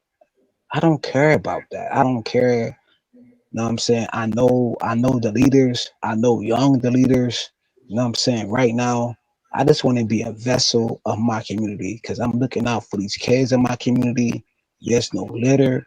I told these kids if they put a paper in front of my mama yard, I told them to pick that paper up. This is our community. I built this. I'm not gonna go through that. I'm from Rochester, New York. You can look that up. It is what it is. I know the dipset. You know what I'm saying? I'm not gonna go through that Rico's laws and all of that. Right. It is what it is. That's minute. Like it's nothing. We know those. But in my community, these kids love me, bro. I just want to be a vessel for them. When they ask me for money, do you know the first thing I say? How your grades looking like? I walk proud in my community, whether I got money or not, bro. These kids need us. To 18, 19, 24, 5 years old. These ladies in my community had these houses way before me. They Hmm. 80 years old. Yo, my whole community love me. I could walk up down in my community right now. You know they're gonna say, "How you doing? What you been up to?" These ladies been knowing me since I was 12 in my community. Do you know what happened? I'm an upstanding citizen in my community. These old ladies love me. These OGs, these grandpa dudes love me. Not a lot of people could say that. Hmm. They love my dirty drawers. If the cops come over here right now, do you know what they gonna do? These old women gonna be like, yo, I ain't seen him. I don't know where he at. Ain't that good to hear that? Yo, these feed yo, they feed me. I don't gotta knock on their door like that. And then I got kids. My kids, I got daughters. Do you know what my kids doing right now? Graduated and playing with their kids. with the OG ladies in the community, because you got to get the OG ladies respect and the OG, you know what I'm saying, dudes in the community, and then you get the power. See, people be talking about the money, power, and respect, right? No, you got to get the money from the OGs of the grandmoms in your community and the older heads of your community. Then they love you. Then they honor you. Then you got the whole neighborhood in the tenfold. See, people can't even elevate or talk about what I'm talking about. That's how you build a community. You honor yourself with that, bruh. I live it. I know how to build communities, bro. I'm a leader in. I don't even want to go into that. I don't even want to go into that. But yo, I'm not a build blocks though because I did it Yeah, see with here, no paper, see with no money, with no money. here's the thing. Here's the This would important. have thought, Here, and here, I did. here, I'm on mute, bro. here's the importance of building the community. The center of it has to be Jesus. You dig what I'm saying? Because again, when the center of it is man, it's gonna fail because man fails. That's our makeup. Hmm. Our makeup is to fail, right? Our makeup, our flesh is sinful. So this is why we aspire for something that's unobtainable. Perfection is unobtainable. We can't gain perfection. And someone may say, well, so then why do we strive for it? Because when you get to where you need to be and you get there and you stay there long enough, complacency kicks in. There's nothing else for you to do. But if you continue striving for something that you know you can't grab, you're continuously fighting for the rest of your life until that which is perfect comes. And that's the makeup. You know what I'm saying? That's what Christ put in front of us. You're going to continue striving and continue fighting until I come back. Because if I know if I give it to you, you guys are just going to relax and fall right back into your sin. And that's why we do what we do. So the center of all of this has to be Christ. It can't be us. Because that's when we start getting egotistical and that's when we start getting prideful. You know what I'm saying? So yeah, man. Get ACOG. I know you want to Pro- answer. nah, you right. And I was ready to say the same thing. I was ready to say the same thing you said. Because I was just ready. I was ready to say, but see, that's the Lord. That's the Lord working through you to give you that, to let you know that He sees your hard work. He sees the He sees the humbleness, and He sees the obedience that you're putting forth. So in order to keep doing what you're doing, and like Bolo said, the pride and ego don't come before your downfall. You know, you put Jesus first, and you let him know that yes, I know that you're putting me in this position, and that's why I brought up the Lamentations, because the whole concept of that is changing your perspective. It's meant to change your perspective. You was one way, and now you're a whole nother person. Just because you went through something, that doesn't define who you are.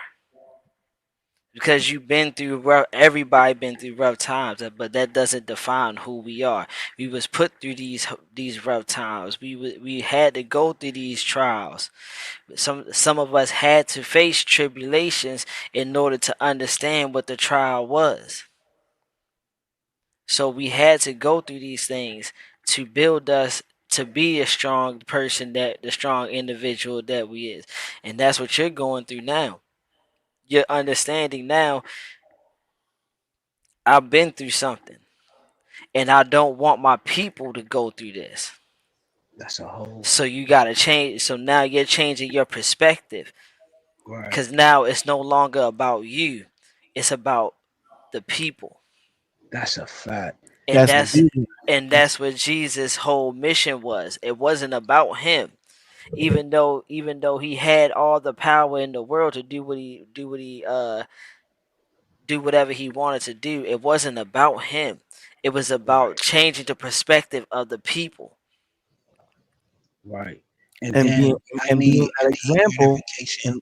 and being that example Can I kills. get me a message on this too though? I don't mean to cut y'all wisdom, Go right? ahead, I don't brother. mean to Go cut ahead. none of you got the wisdom, right? I'm lost in the scriptures between Cain and Abel. Why was because right? I'm kind of baffled, like right? I'm like both of them. One bought meat, one bought vegetables. I'm Hmm. like, why was one or the other not suitable towards towards God will? But you know what? Like I said, I am with community building. I am with changing. That's what I'm doing. I've been Well, good. around Let me the answer your most question. hits. Let me I'm just answer. asking. No, no, it's good. Let me answer your That's a question. good question. It's a very good Yeah, question. yeah, yeah, yeah, yeah, yeah. Yeah. So Yeah, thank here- you. I'm trying to be with wise counsel. yeah, here's the answer. It stems from the heart, right? Hmm. When you're appreciative of something that someone has given you, when someone has given you everything, you do the best that you can to recompense and to show your gratitude for that, right? And it's shown through action. So when you look at Abel's sacrifice, he gave the best of what he had. Hmm. He gave the best of what he had. I'm going to give the best to God because God has given me life. God has woken me up. He's giving me the best. He's given me the best. So I'm going to give him the best of me. But then when you have Abel, Cain, who's just, man, listen, man, I'm just going to give him what I'm going to give him. That's a problem. Yes. And what did the Lord say? The Lord said, yo, dude, why are you pissed off? Why are you upset? If your sacrifice was like Abel's, I would be glad with your, and I'm paraphrasing. That's I would be yeah, glad yeah. with That's a your nah, sacrifice also. But nah, it's your heart that I'm looking at. It's not mm. what you're giving me. It's the same thing when Christ said to the woman that gave the penny, and the dude that gave him the billfold. What did he say? He said she gave more. Why? Because Mm. she gave Hmm. sincerely. Here, everything that I have is yours, even if it's a penny. That dude here, he multiplied and said, "Okay, I got 100. I got here's 50." It wasn't. Hmm. It wasn't a sincere thing. He multiplied. Now, again, God doesn't want you to give everything you have, but He wants you to give sincerely in what you give, And what you in get what you have. exactly. And Yep. that was the difference between Cain and Abel. Yep. Cain didn't give sincerely. Cain Yeah. just gave. Yeah. Abel gave sincerely, right? So that's why God had a problem. And instead of Cain, and this is what people do all the time, Mhm. instead of looking at themselves and saying, how can I make myself better? How can I give a better sacrifice or a better offering to the Lord? What did he do? He projected his anger on Abel. On Abel. Yep. He didn't look in the mirror and say, Abel didn't do anything. Abel wasn't thinking about Cain when he was giving the sacrifice, with the offering. What he was thinking about is how beautiful God is, how great Hmm. God is. You know what I'm saying? This is why I was saying yesterday on Wisdom Wednesday that we have to be thankful to God for both the good times and the bad times, because the bad times molds us into the men and women we need to be so that we can Mm. create the good times, right? So that we persevere. That's what these bad times create. Our strength, our patience, our integrity, our character. This is what good times don't create that. Right. We reminisce in the good times about the bad times. You know Mm. what Hmm. I'm saying? So when we sitting down and all of us is drinking Mai Tais on the beach, we sit down and say, yo, you remember that time we was on the village and we was talking about we was all going through hell? And you're like, but let me tell you something, bro. What it does, it molds you into that man or woman that God needs you to be, into that Yes. strong man or woman that he needs you to be. Because here's the thing, God knows that kills are strong. God knows this because he created you. He knows Hmm. this. You know who needs to know that kills are strong? Kills. So he Exactly. puts you through things for you to say, I never knew I can do that. when you look back on it, because life is meant to be lived forward and understood backward, is when you look back on it, you're able to say, damn, you know what? I would have never thought that I could have gone through that. So we need to embrace the bad times as well as the good times, because the bad times are what molds us into the warriors and the prayer men and women that we need to That be. we need to be. Exactly. Man, say that, bro. Hey, Kills. I want you to listen to this real quick, right? I want you to I'm listen on to this mute. because what Bolo is speaking about is 100% right.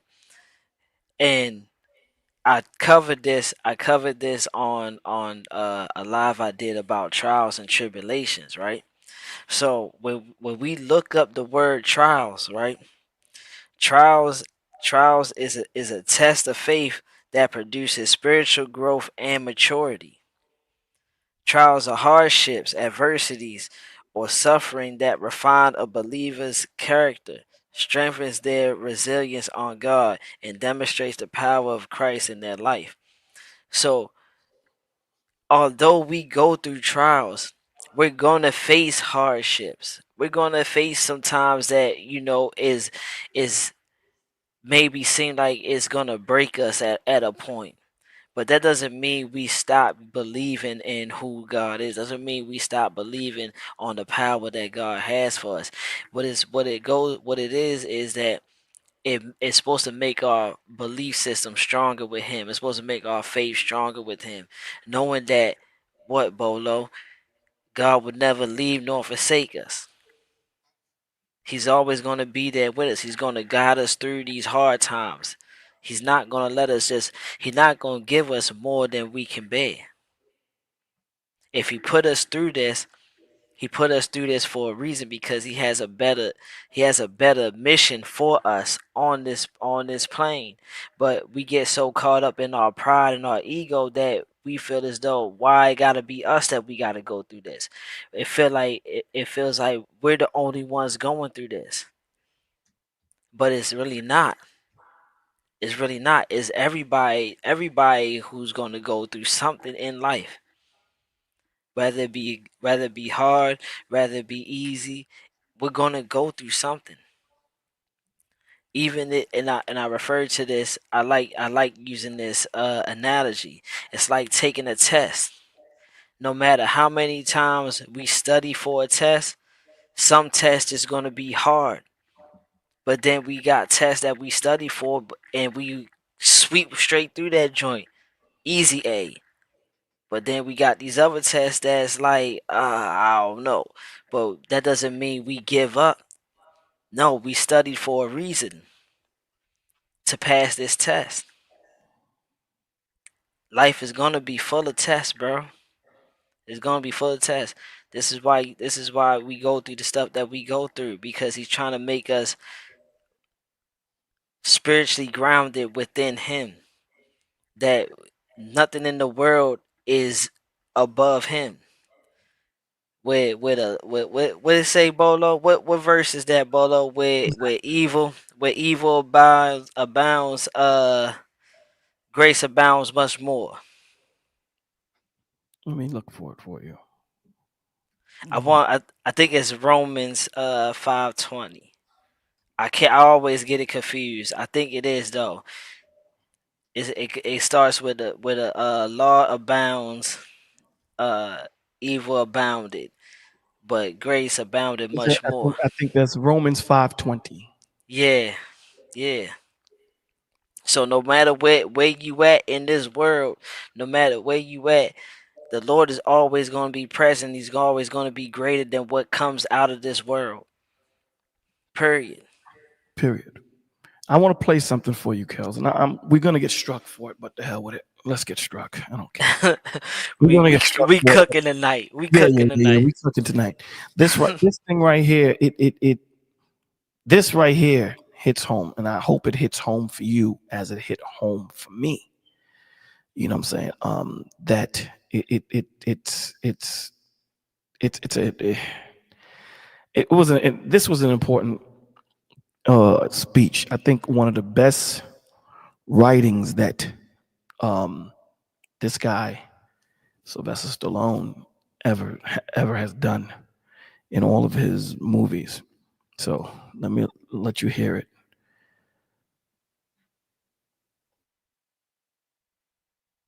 All sunshine and rainbows. It's a very mean and nasty place, and I don't care how tough you are, it will beat you to your knees and keep you there permanently if you let it. You, me, or nobody is gonna hit as hard as life. But it ain't about how hard you hit. It's about how hard you can get hit and keep moving forward. How much you can take and keep moving forward. That's how winning is done. Now, if you know what you're worth, now go out and get what you're worth. But you gotta be willing to take the hits and not pointing fingers saying you ain't where you wanna be because of him or her or anybody. Cowards do that, and that ain't you. You're better than that. The world ain't all sunshine. Hmm. Hmm. Hmm. Man. That's God talking right there. God ain't make no cowards. God made warriors. You don't blame nobody else. You look in the mirror and say, okay, I'm not where I need to be because of me. Let me figure this out. Because the enemy uses that device to keep you stuck. It's because of him I'm here. Nah, dogs, it's because of you. It's the decisions you made that put you in this position. How do I figure that out? How do I become better? That's what the Lord wants you to do. Go back to the lab, figure it out. Go back into the real world and watch it work. Because now when you watch it work, that's when you're going to look at the Lord up in the sky and stick up your thumb and be like, Mm-hmm. Lord, man, I hear you. I hear what you're saying, Lord. I got it. That's the point of this bill. We are all kings and queens, dogs. But you got to earn that right. Facts. You got to earn it. You dig what I'm saying? And here's the thing that we have to understand. Christ was already King of Kings, my dude. He came down here. He didn't have to do it. He chose to do it. Then he said, hey, you don't have to follow me. You don't. But those that do, can you drink of this cup? This is what the woman asked him. Lord, can my son sit on either side of you in the kingdom? He said, sure they can. Can they drink of the cup that I drank of? If they can have a seat right next to me. Can they go through the perseverance? Can they go through the heartache? Can they go through the pain? Can they go through the suffering? Can they go through the mockery? Can they go through the lashings? Can they go through the killings every day for nothing that they've done wrong, just by declaring my name? Are they ready to die? If they are, they're more than welcome. You got to be ready to die for this. Understand that. This is why I tell people, if you're going to be a drug dealer, be the best drug dealer you can be, because you're going to die for it. Whatever you're going to be the best that you can be at it. Don't half-ass yourself. Don't. Because when you look at the 12 disciples, these dudes, they were brutally killed. Heads cut off. Cats was dipped in hot oil. Cats was skinned alive, crucified upside down. See, it's easy for us to say, I'll wear the death of Christ. Yeah. He gave me grace. He gave me mercy. But then when it comes for you dying in Christ, cats ain't ready to do that. Then you ain't worthy of him. How about that? Facts. And we seen that with Peter. I Bruh. was about to Bruh. say that. We seen Just that about to with say that. yeah, because Go ahead. like I'm on. it messed me up, bro. It took me for a loop, bro, because when I heard him say it, like, yeah, bro, like, and I'm paraphrasing, yeah, I'm going out with you. I mean, if you going out, I'm going out with you. And then he look at him and be like, hey, bro, you gonna deny me 3 times before that rooster crows, bro. And what he do? Soon as he got there, he started seeing what was going on. He played the backfield, and that lady asked him, "Ain't you one of his people? Ain't you ride with him?" And dude was like, "Nah, I don't even know nobody." Now he cursed her. So it was Yeah, written on the third time. the On the third third time. time, yep, he But cursed let's her. give context to that. Let's give Yeah, context, yeah. right? Let's get Here's, yeah. here's the context to it. The reason why Christ told Peter, because you have to understand, Peter had a bigger role to play, right? And Peter understood who he was rolling with. Okay. And Peter was ready to kill for Christ. Mm-hmm. However, there's a bigger role, Peter, that you have to play. You can't die here. You can't die here. The gospel need to be moved on. You dig what I'm saying? So you're gonna deny me 3 times. In other words, that's like, remember when the dude told, remember when Neo tried to jump the The building, gap.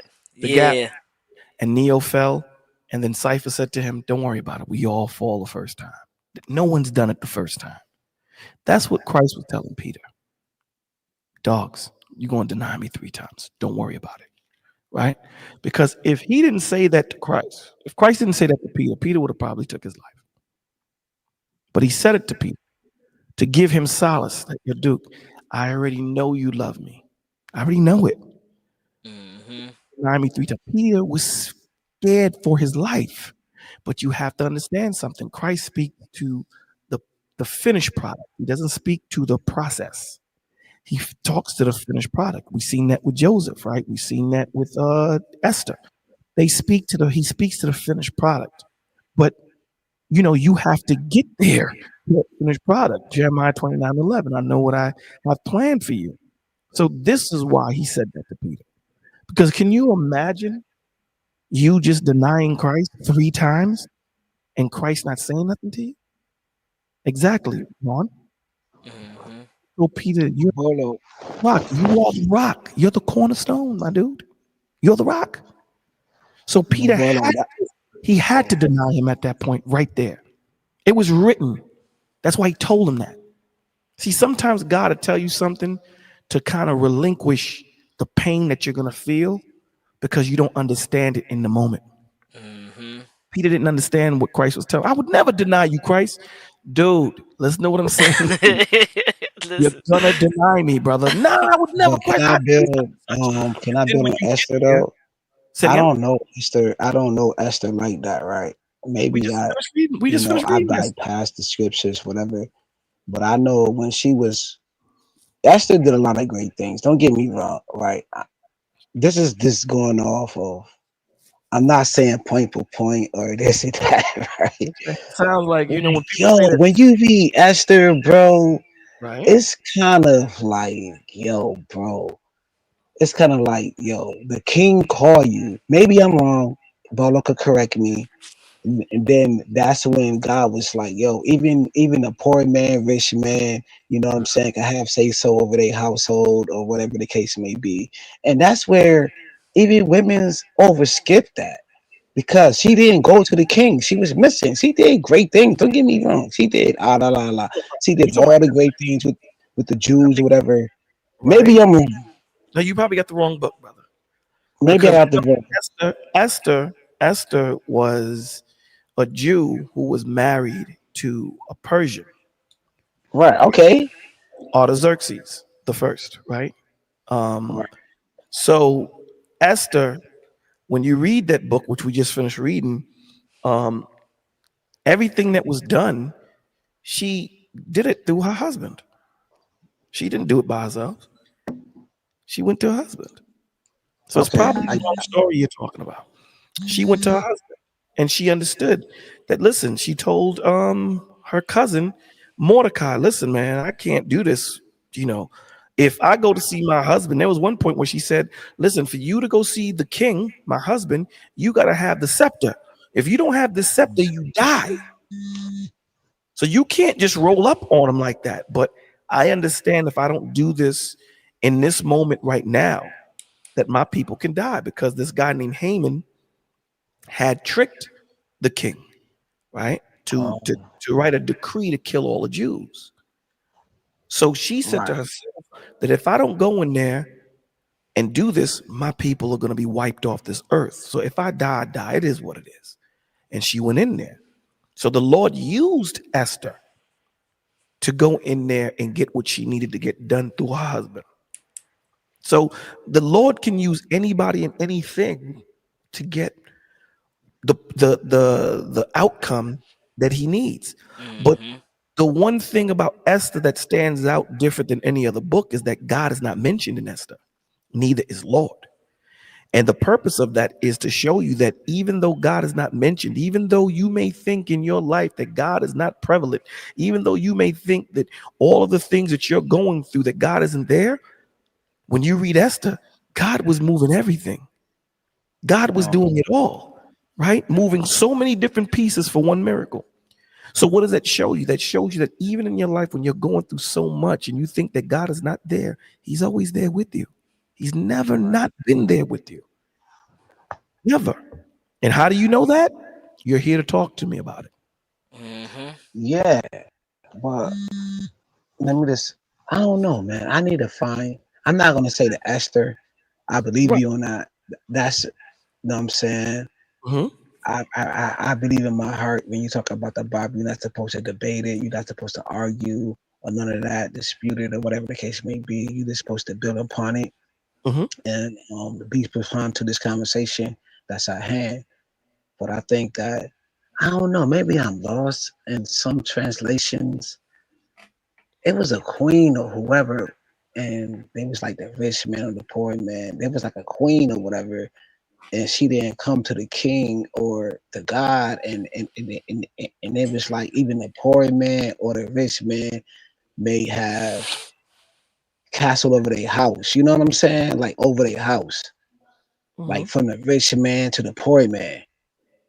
You know, I don't know what scripture that was, bruh.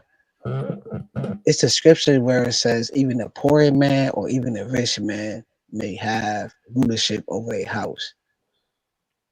It's somewhere. Maybe I'm lost. Listen, if Maybe it's I'm your house, confused. but I mean, if it's your house, right? So let's say you have a person that's rich and you have a person that's modest, a man. At the end of the day, he's still head of his house, regardless of whether he's rich or if he's poor, what this world would call poor. It's still your house. You're still accountable for your house. You dig what I'm saying? Mm-hmm. Whatever the Lord gives you, you have to subdue it in his name. So if he gives you a mansion, 55,000 square feet, you have to subdue that. Or if he gives you 500 square feet, you got to subdue that in his name. Christ, listen, the one thing people always think that is God that wants to be first in your life. God doesn't want to be first. He wants to be the center. There's a difference. Oh wow, I didn't know that. I always thought God wanted to When be he's first. when he's the center of your life, that means everything that you do is done Hmm. through him and by him. Right. That's the difference. Your world Anything that you revolves around him. that's it. Right? The protons and the neutrons circle the nucleus. It's not the other way around. Christ is the nucleus, brother. We circle around him. He's the center of it all. And that's the point. We have to circle around him. He doesn't circle around us. So, this is where the importance of having these conversations come in. Because there's someone that's listening that's saying, yo, B, I'm going through this and I need clarity. I need clarification. I don't need to talk. And here's the thing, when we're talking about this gender war thing, that's what I brought up. That at the end of the day, it's just a vice that the enemy uses to separate us. That's all he does. He makes you think that you're better than the woman and makes her think that she's better than you when we need each other. How about that? The Lord tells you that if we don't live with the woman and treat her as the weaker vessel with honor, that our prayers are hindered. He says that. We're joint heirs. What does that mean? That means that we're heirs together. That's what that means. We can't do this without her. She can't do this without us. We need each Mm-hmm. other. We all play our position. That's it. And it doesn't mean that I'm better than her. Doesn't mean that she's better than me. We play a position. The motor is not going to say to the transmission, I am more important than you. But we understand without the motor, you have nothing. Without the motor, you have nothing. Can't do nothing without the motor. We got to understand that. On So that point, oh yeah, yeah, go ahead, brother. Brother, you got it. Go ahead. we can't hear you. You're on mute. We can't hear you. Like, I think we Nah, lost. I want to hear the other brother speak Oh, okay. because you Dustin, got you the got bombshell, bro. You got the bombshell, so I want the other brothers to speak and or they gotta expound on that. That's a heavy load right there. You didn't drop the bombshell, bro. Dustin, weigh in, brother. You've been quiet for a minute. I don't. Yeah, there What's you go. going on? What's going on? Can you hear me? We can hear you perfectly. No, I was just listening. All I can say is, kill, stay out them dust panels. Hey, No, this hey, the hey, yo, reason hey, being. you know I love the dust. I'm not leaving no dust, nigga. Man, there's dust, there's smoke, bro. I'm not leaving no dust panels. Bolo, no Bolo Skywatch where I go. Me sometimes being Bolo be on the same panels. Me and We Mo do. love and all of that, and we still say hi to each other. What is you talking about, bro? We do. No, I'm I not mean, staying. It just like you telling me you're Now let him. not gonna stay away from no dust panels. What is No, you have you talking seen? about, bro? Have you let him. seen me? Let him explain. Let him explain. Go ahead, Dustin. Bro, it's two sides of the same sword, bro. It You is. still gonna go to dust panels after you leave this live. But let No, him explain what he means. Let him explain Bro, what he means. I will, bro. After you leave this conversation, you going to a dust panel probably in the morning. no. Listen to You're him. gonna go to Hamp. You're gonna go to Hamp. You're gonna go to, bro. I will call you out, bro. When the last time I you will see me put on your land? feet. I Okay, will hold on. put your No, wait, feet at wait, the wait. source Kills, of whatever, kills, bro. Don't kills, kills, test me, bro. kills, kills. You Calm don't down. want this, bro. Kills, kills. Calm down. Who is Calm this down, dude kills. though? I don't Calm like this nigga. down. Calm down, brother. Nah, Calm he don't. down. He don't He funny, wasn't saying it to you as bro. dis. We good, bro. We I good. We understand, good. but I'm listen, comfortable in my own skin. I got But you. once But you you say my listen. name, Hold on, kills. Hold on. Let me just you know what it is. let me quarterback this for a second. He wasn't Yeah, saying quarterback, it to you. because I'm a He wide was receiver. hold on. He wasn't saying it to you in a disrespect. What he was saying to you is, what he was trying to say to you is that in the in the thought process that you're in right now, those panels are not conducive or healthy for you to be on. That's what he was saying. The That's what he was same dude trying to that say. go to desk panels too, Hold though. on. Got you. Hold on. Don't. But here's the thing. Here's the thing. If I tell you, if I smoke crack and you see me smoking crack, and I come to you and say, "Hey, brother Keels, don't smoke crack," and I told a big puff on it, did what I say to you was wrong? Nah, you ain't say nothing wrong, but I'm not Well, gonna why listen you to gonna the scream? devil Hold though, on. Listen to what because I'm I know saying. Smitty. No, I no, no. know this nigga's a devil though, Stop. Stop and listen to my point. bro. Stop and Bro, listen. this bald head nigga's a devil. Kills. You This gotta chill. funky ass nigga, I'll Kills. smack this Kills. nigga in real life, bro. Kills. You know I'm a yo. This fell Kills. face Kills. ass nigga. Kills. I'm gonna have to mute you because you're getting disrespectful, and you're not a disrespectful dude. So I'm gonna unmute you. Just chill for a second and listen, please. Listen, please. Okay, I'm gonna unmute you. Smack this fell face ass nigga, man. Talking, yo, kill for a Yo, second. son, Bro. this nigga ain't built. This nigga ain't got. He's Kills. I'm gonna have to he's mute you, my dude.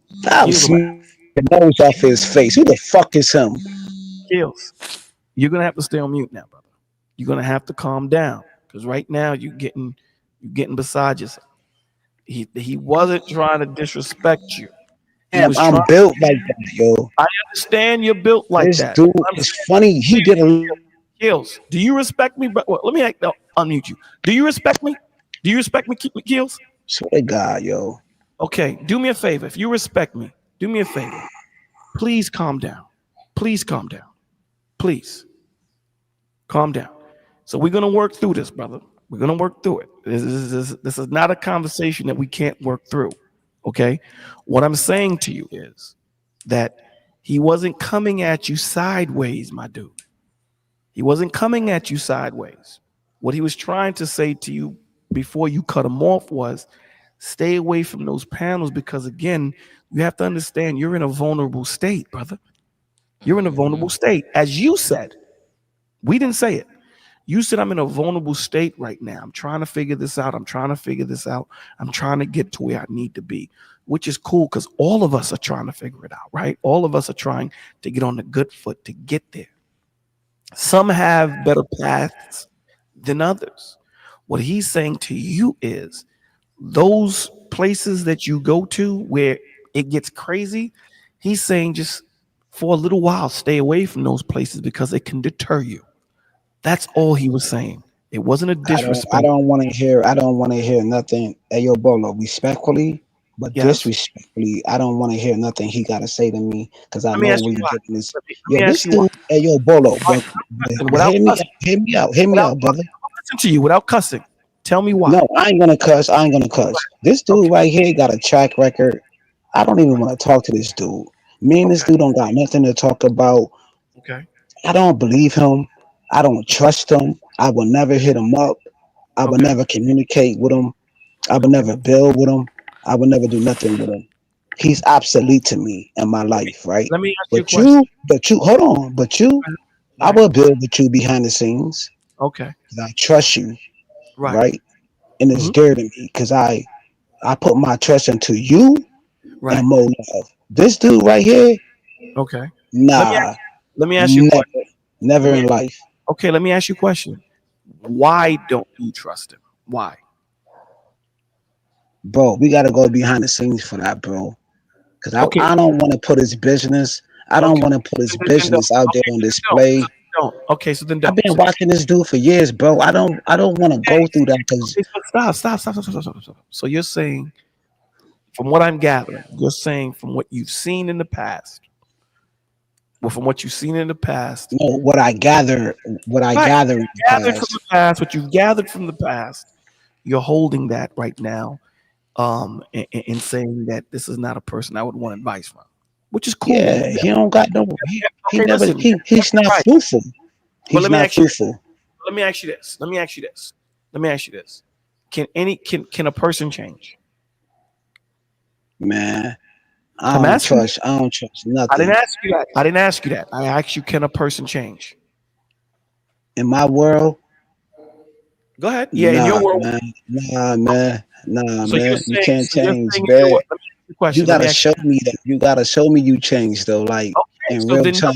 then yeah. So then a person If can you a sucker, then you gotta show me that you a sucker, that you changed. This dude is a change. sucker to me, yo. Okay, In listen. real life, yo. He a sucker to me, Hold dogs. on. Listen, Gil, let's stop with the ad hom. Dogs. In my world, Listen, Gil, this Gil, dude is a Gil, sheep in my Gil, world. He's a Gil, sheep.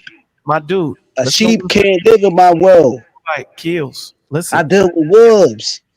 Gills. You need to He a sheep, so, Gills, and Gills, sheep get eaten. Gills. Listen to what I'm saying. If you respect me, my G, please adhere to what I'm saying to you.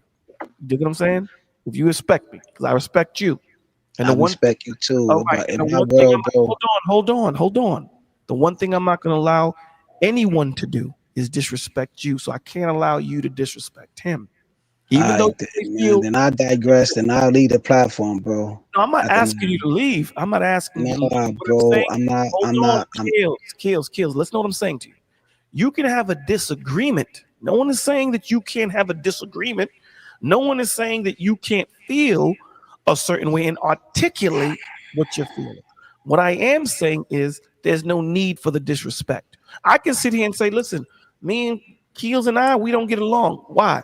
I don't like Keels. Why don't you like Keels? Because I don't think that he's a man of his word. I've seen him do certain things on different panels, and now he's trying to do such and such. I can say that. I don't have a problem with you saying it that way. We're men, we discuss it, right? But you have to understand, Keels, the youngins is looking at you. The youngins are. The ones that you just said that, yo, Duke, they look up to me, right? So when they are unable and they jump from 0 to 60, you know what they're going to say? I learned that from Keels. Mm-hmm. That's who I got it from. This is what God is building, brother. This is what God is building men to be able to articulate themselves and be able to have conversations, even if sometimes they're hard to have. We should be able to have the conversation. Women are looking at us. We they're gonna say, why I don't feel safe. These cats brother. can't You even have got. a conversation. Hear what I'm saying? I just need you to take it in. Just soak it in. I'm trying, bro. I'm so trying, though. All I right, well, just want to be so direct. I just no, want to be so no. no. But direct what towards I'm you saying because is, there's what I'm two saying to dudes you, in your camp. what There's I'm two saying dudes in to your you, camp that I don't respect at all, what I'm saying to you is, at the and end it of the is day, what it is for me, let me bro. ask you this. Let me ask you this.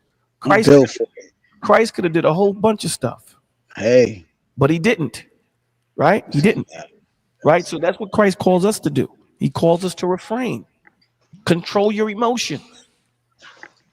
That's what he's telling us to do. Control your emotions, brother. That's that's We what he don't told Peter. That's what he have. told Peter when Peter chopped that dude ear off when And he grabbed him. let me say this to you. Let me be direct.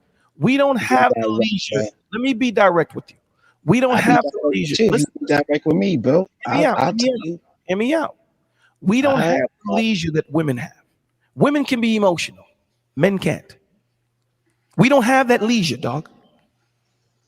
Women will, men, the world will sit back and give space to a woman to be emotional. They don't do that for men.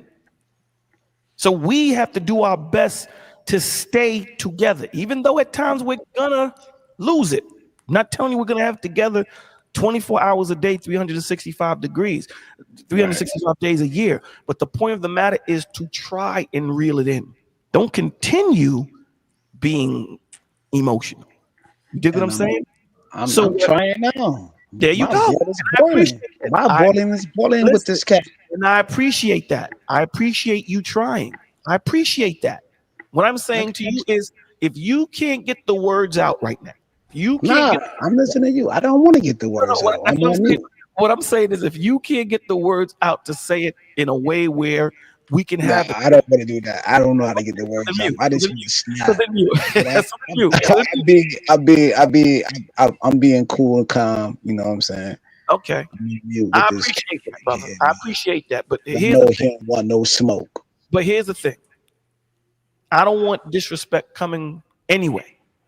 You dig what I'm saying? I don't want disrespect coming anyway. I don't want disrespect coming from me, coming from ACOG, Scam, or you, or anyone in the village. We don't tolerate that here. You dig what I'm saying? We don't tolerate it here. Other places will put you two in a box and allow y'all to go at it. We don't do that here, dog. We try to figure out Hey, solutions. that's what I want. There you I want the Nah, boxing gym with him. we I don't do want that. the boxing No, gym no, with him with me and this no, cat no, right no, here. no, no, no, no. We don't do that. We don't do that here. Let's We don't get do that. busy. Nah, we don't do I that here. don't think he Didn't you built say? like that. Didn't you say you was gonna go on mute, man? Didn't you say you Yeah, go? I'm on mute. I don't There think you he go. want no, it. I don't Go think on, he no. want it. But go see, on, I don't think he go on, want no drama with go me, on but bro. mute, Kills. but Go on see, mute, Kels, Bro, I got but $1,000 but with you him that Kills. but he ain't built like that. hold on, bro. Yeah, I'm But peep game, right? Peep right. game, right? Uh, Bolo, please break down to him what is referring to when Jesus says, how if you know me, how can you say you love me if you hate thy brother? well, again, what that means is Because a lot. this is Yeah, what we're going through right here. yeah. Because Christ tells you, a lot of people are gonna say, "Christ, I love you. I love you, Christ. I love you, Christ. I love you, Jesus." And Christ is gonna say, "How did you love me? How did you love me? Did you feed my sheep? How did you love me? Did you love your brother? Were you patient with your brother? Did you hear your brother?" You understand? Because again, it's easy to take out our aggression on each other and then turn around and say, "I love you, Jesus." And Jesus is going to say, "You can't love me." The same way he told Paul, "Why do you persecute me?" Paul didn't persecute Christ. He persecuted the Jews. So he said, "Why are you persecuting me, Paul?" In other words, those are my people, dog. So when you become a believer and you have accepted Christ in your life, Christ lives in you now. So if Christ is in Kills and Christ is in Scam and Christ is in ACOG, by me disrespecting Kills, I'm disrespecting Christ. By me disrespecting Scam, I'm disrespecting Christ. By me disrespecting ACOG, I'm disrespecting Christ or anyone in the village. You dig what I'm saying? Now, there's a difference between correction and disrespect. There's a difference. And the disrespect is what we're not going to tolerate. The disrespect Christ don't tolerate. Correction, yeah. You can sit here and say, hey, Bolo, the reason why I don't want to hear what you're saying right now is because I've seen you scream on people. And I have. I told you guys I have. I'll bring out one person, Big J. I remember on Apostles. I screamed on Big J, called him out of his name. I didn't call him nothing crazy. I didn't cuss at him, but I called him out of his name. And after the show ends, we're still hanging out in the backstage. I apologized to him. So, I shouldn't have got that way. You did? Went to his channel and apologized to him, and then went to Sharon's channel and apologized to him there. Because if I disrespected you on stage, I can apologize to you on stage. Period. So all of us are susceptible to it. All of us. Get that one day where something is happening in your personal life and someone says something wrong and you just go in. You go in. You dig what I'm saying? So we just got to be able to curtail it. Be able to say, you know what? Let me just chill. Let me hold it down. You know what I'm saying? That's what we need to do. And it's not easy. It's not easy, but we figure it out. We figure it out. And that's the whole key. And this is the whole topic of when we first started on this live when you opened up the panel. We have to give each other that proper respect, that proper time to articulate what we're trying to say before we straight try to crucify somebody for what they're saying, because we don't know where the conversation is going until you hear the whole thing. If I say, oh Kills, you just angry, and then I don't give you no context after that, then you're gonna look at it as if I'm disrespecting you, but you never gave me a chance to articulate what I was saying. We all up here, like I said before, I, we all up I, here have been through. We all up here have been through certain things in life. right, We're trying to get out of these certain things in life to become better. This is part of changing our perspective. We right, have to right, right. change. We have to change our perspective. And I But totally agree with you. But look what he did though. When he came on a panel, Scamly, this dude right here, this big no dude, the first thing he said, yo, you gotta stay off the dust panel. And But you he didn't. ain't get no but reasoning. He You didn't. brothers, Hold on. right? We build for hours. Hold ho- on. Wait. He Hold just on. came on the panel, Kel, was like, yo, you Kel, gotta stay away from Kel, this. that's He didn't unfair. get no ho- solutions, no Hold on. reasoning, Hold on, ho- Kels. That's no unfair nothing. because hold on. It's ho- unfair. Let me tell you why that's unfair. Man, listen, man, life ain't fair. I got you. no. Dude, But hold listen, on. listen, ACOG. listen, Hold on, ACOG. listen One for a second. second. Hold on 1 second, ACOG. As he was trying to give you a breakdown, you cut him off. Nah, he ain't getting no breakdown. I know this dude for years. No. Stop. When I said to him, yo, Dusto, what do you want to add on? He said to you, yo, Keels. First, he said, Keels, you were on mute.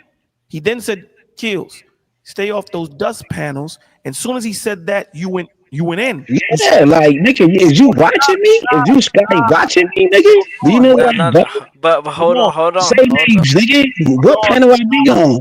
Stop, brother. You hold just said, on. But I'm direct though. I don't got time for got that. you. You got to chill for a second. Man. I'm going to mute you. You got to chill for a second. Hold on. You Let him elaborate. Right. You just said that he didn't give a breakdown, right?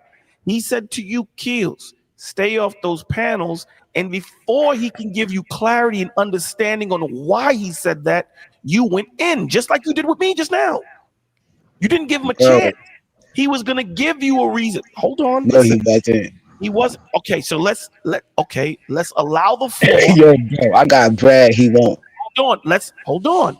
Let's allow the floor back to Dusto.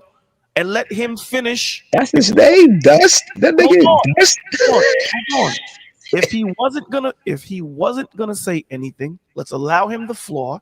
If he was gonna say something, let's allow him the floor to finish if he chooses. Okay? Don't interrupt. Let him finish. Scan. The floor is yours if you want to finish, or if not, the floor is yours. I'll just leave it at this. Quite simple. I had a message I was going to deliver. It was in good faith.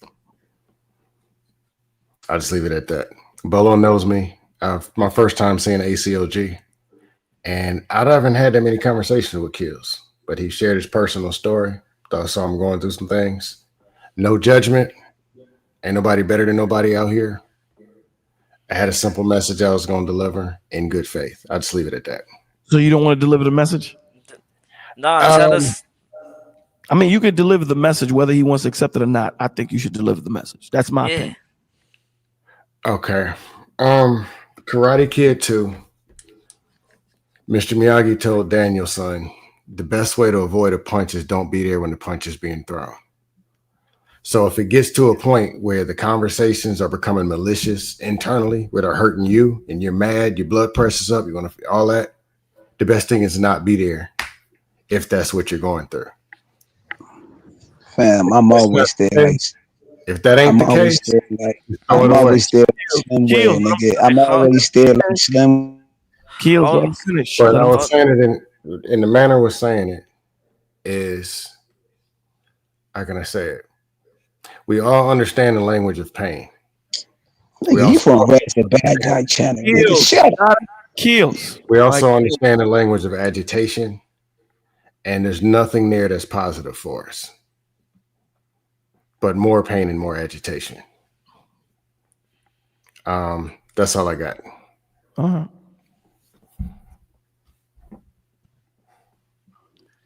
All right, man. So and to follow that up, with this nigga never what been Scam down. said. This nigga never been down. This nigga. Hold on 1 second. Hold on a second. ACOG. Hold on. My bad, yo. I'm about to chill.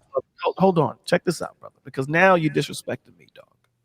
Because I'm asking you to please show me some respect. I'm asking you, please show me some respect. Please show the platform some respect. We're gonna let anyone talk as long as they talk, right? But the one thing we don't want to do, the thing that's different with this platform than others, is the disrespect is not tolerated. Now, I understand that you're going through what you're going through, so we give latitude. But come on, bro. You say you respect me, I respect you. Give me that respect, please. Yeah, I'm gonna give you that respect. I know you got your dudes. I appreciate you. Listen, at the end of the day, I love you like I love you like I love Scam, like I love ACOG. There is no favoritism. Yeah, I know it's gonna be different though, but my tolerance is gonna be up. I'm not gonna lie to you, bro. I'm not over here to play with you. I'm not over here to play with this dude. I'm not playing with him. I'm not giving him no slack. It's like he ain't gonna give me no slack. Hold on, stop. Listen, at the end of the day, no one is here to pander to each other, right? At the end of the day, I'm gonna hold you accountable the same way I'm gonna hold Scam accountable. Same way I never seen nobody hold this dude accountable for his actions in his space. Hold on. Stop. Never seen it. Hold on. Cool. Let's show Scam. I know this dude whole history. Hold on, brother. You said you never seen no one hold him accountable. Hold on. Let me show you. Scam. When you and I converse, do I hold you accountable? Okay. See, the difference between me and everybody else is you and I, we gonna talk on the side. Because I'm not the type of dude to try and belittle somebody or try to make someone feel smaller than me. That's not who I am. You dig what I'm saying? If I'm gonna scream on you, I'm gonna scream on you backstage where it's just you and I. There's nobody else listening. There's no bravado. It's just Kells and I, or Scam and I, or ACOG and I. And I would expect the same respect. If you got something that you want to talk to me about and I did something wrong and you want to put me in my place to correct me in Christ, you got my number. Right. Holla at me. Call me, yo, Bolo, you bugging. What did I do, Kels? Well, let me tell you, you did this. Nah, you always did that, bro. But I'm The just whole saying, thing that's is, the whole point. fam, We do our best to lead by I example. don't, I don't, I don't trust this dude, yo. Okay, and that's cool. You don't have to trust him. You know what I'm saying? You don't have to trust him. What I'm asking you to do is trust me. Yeah, yo, I trust you, yo. Cool. That's All why right, I cool. took down your number. Got You you. feel me? So what I'm saying to you is by you trusting me, I'm asking you trust me, and I'm saying to you, let's let the process happen. Let's All let right, this go. Thank you, brother. That's all all I'm asking. right. That sounds And good. thank you. And on that note, we're gonna close the show, man. Ah, no, bro, no, don't close it just yet, man. Go ahead. You got something you want to say? Go ahead, brother. If you got something you want to build on, go ahead. Yeah, because look, right. I wanted to say now. Now, this is not taking sides or nothing, and I'm not trying to take nobody's side, but Scam had a valuable point. You know, if you know that these places rile you up or ruffle your feathers, don't be in those places. Don't allow yourself to accept something that's gonna trigger you, because one, that's gonna beat you down, that's gonna eat at you eternally on the inside. I That's don't. what he was. Yeah, I don't No, think no, that's the problem. That's not the no, problem. The no, I problem, know that. I know that. I know right? that. But I'm just elaborate. I'm just segueing off what Scam was saying. Oh yeah. What Scam said was 100%, but Yeah, that's not the issue. The I know. issue is the crackhead example I gave. Keel's got a problem with me being a crackhead and telling him not to smoke crack. No, I know. But look, So, trust me. I got. but that's the issue. The issue isn't me telling him not to smoke crack. The issue is me smoking crack and telling him not to smoke it. No, That's I his, get it. I that's get what I'm it. saying. A hundred percent. But I but get your point. He should. What I'm saying is he should be able to look past me smoking crack. Me telling you not to smoke crack is giving you some good advice. If I turn around and smoke it, whether I smoke it or not, that doesn't change the advice that I gave. That's the point you're making, which I get, which is very important. yeah, But where Keels is right now mentally, where he is right now, he can't see that. He I doesn't. know, I know, but hold on, Bolo, hold on, Yes, sir. because I want him to hear this, because it goes together. This is why I was segueing off what Scan was saying. So you have your Bible. You have your Bible. Your brother marked a whole bunch of pages in there for you to have a tutorial or a guideline. But if you go to Psalms and you just go to chapter 1 in Psalms, it says blessed is the man who walks not in the counsel of the ungodly, nor stands in the path of sinners, nor sits in the seat of the scornful. So with that being said, it goes with what Scam was saying. You're If you put yourself in these places, you're allowing yourself to be susceptible to these attacks, to these thank you. See, bro Vaughn just took it No, out my mouth. I just you ain't see it. Yeah, he took it out my mouth. Now Yeah, see, so he knew where I was going at. yeah. Brother Ball's Vaughn on knew exactly. So you're allowing yourself to be attacked. Anytime you step out of that hedge of protection, you're allowing yourself to be attacked. This is why we keep the armor of God on us. And Scam was using the metaphor about the being punched. If you don't want to be punched, don't put yourself in that line. This is what he's referring to if you put it in the Bible sense. So I just want you to meditate on that, because that's gonna help you. further when you're on on these type of platforms like this. If you feel as though, hey, you know what, this doesn't seem as if it's moving in the way of the Lord, let me go ahead and remove myself, so now I don't have frustrations. Because what I heard from Scam was a lot of sincerity, and he lets you rant, and he lets you say what you were saying, and he didn't once interrupt you, because he understands that you have this gripe towards him. So he's not gonna just say, oh, you're tripping, and you know what, forget you, or anything like that. He's not gonna try to bash you, because he don't want you to feel as though that you're in a place where he wants you to be comfortable. Because if he ain't want you to be comfortable, I'm pretty sure he could have made you uncomfortable by just saying certain things. Nah, yo, I'm always, hey, yo, for one, I'm always uncomfortable in uncomfortable situations, bro. I done spilled my guts on these platforms. People talked about my dad, father, well, my deleted father in these spaces. People talked about my kids in these spaces. I'm always going to be uncomfortable and vulnerable in uncomfortable situations. I don't have no gripes with that. I done heard the worst in these spaces, bro. So that's why I stopped you. Comfortable and uncomfortable situations. So let's get that. So let's get that clear, bro. But I'm on mute. I'm listening. That's why I stopped you. Because again, I don't want you to air out, what you're going through mentally, emotionally, spiritually, and physically. Because again, like you said, these wolves, these Mm-hmm. banshees are going to take that and use it against you and antagonize you and try to throw you off kilter. That's what the enemy does.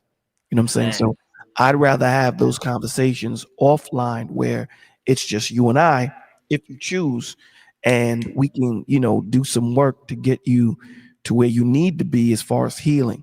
Because these cats out here, man, they're not trying to heal you. They're not trying to hear you. But at the same time, some of these people are trying to change. Some of these people that were a part of the madness Mm-hmm. is trying to change. And I say that towards Scam.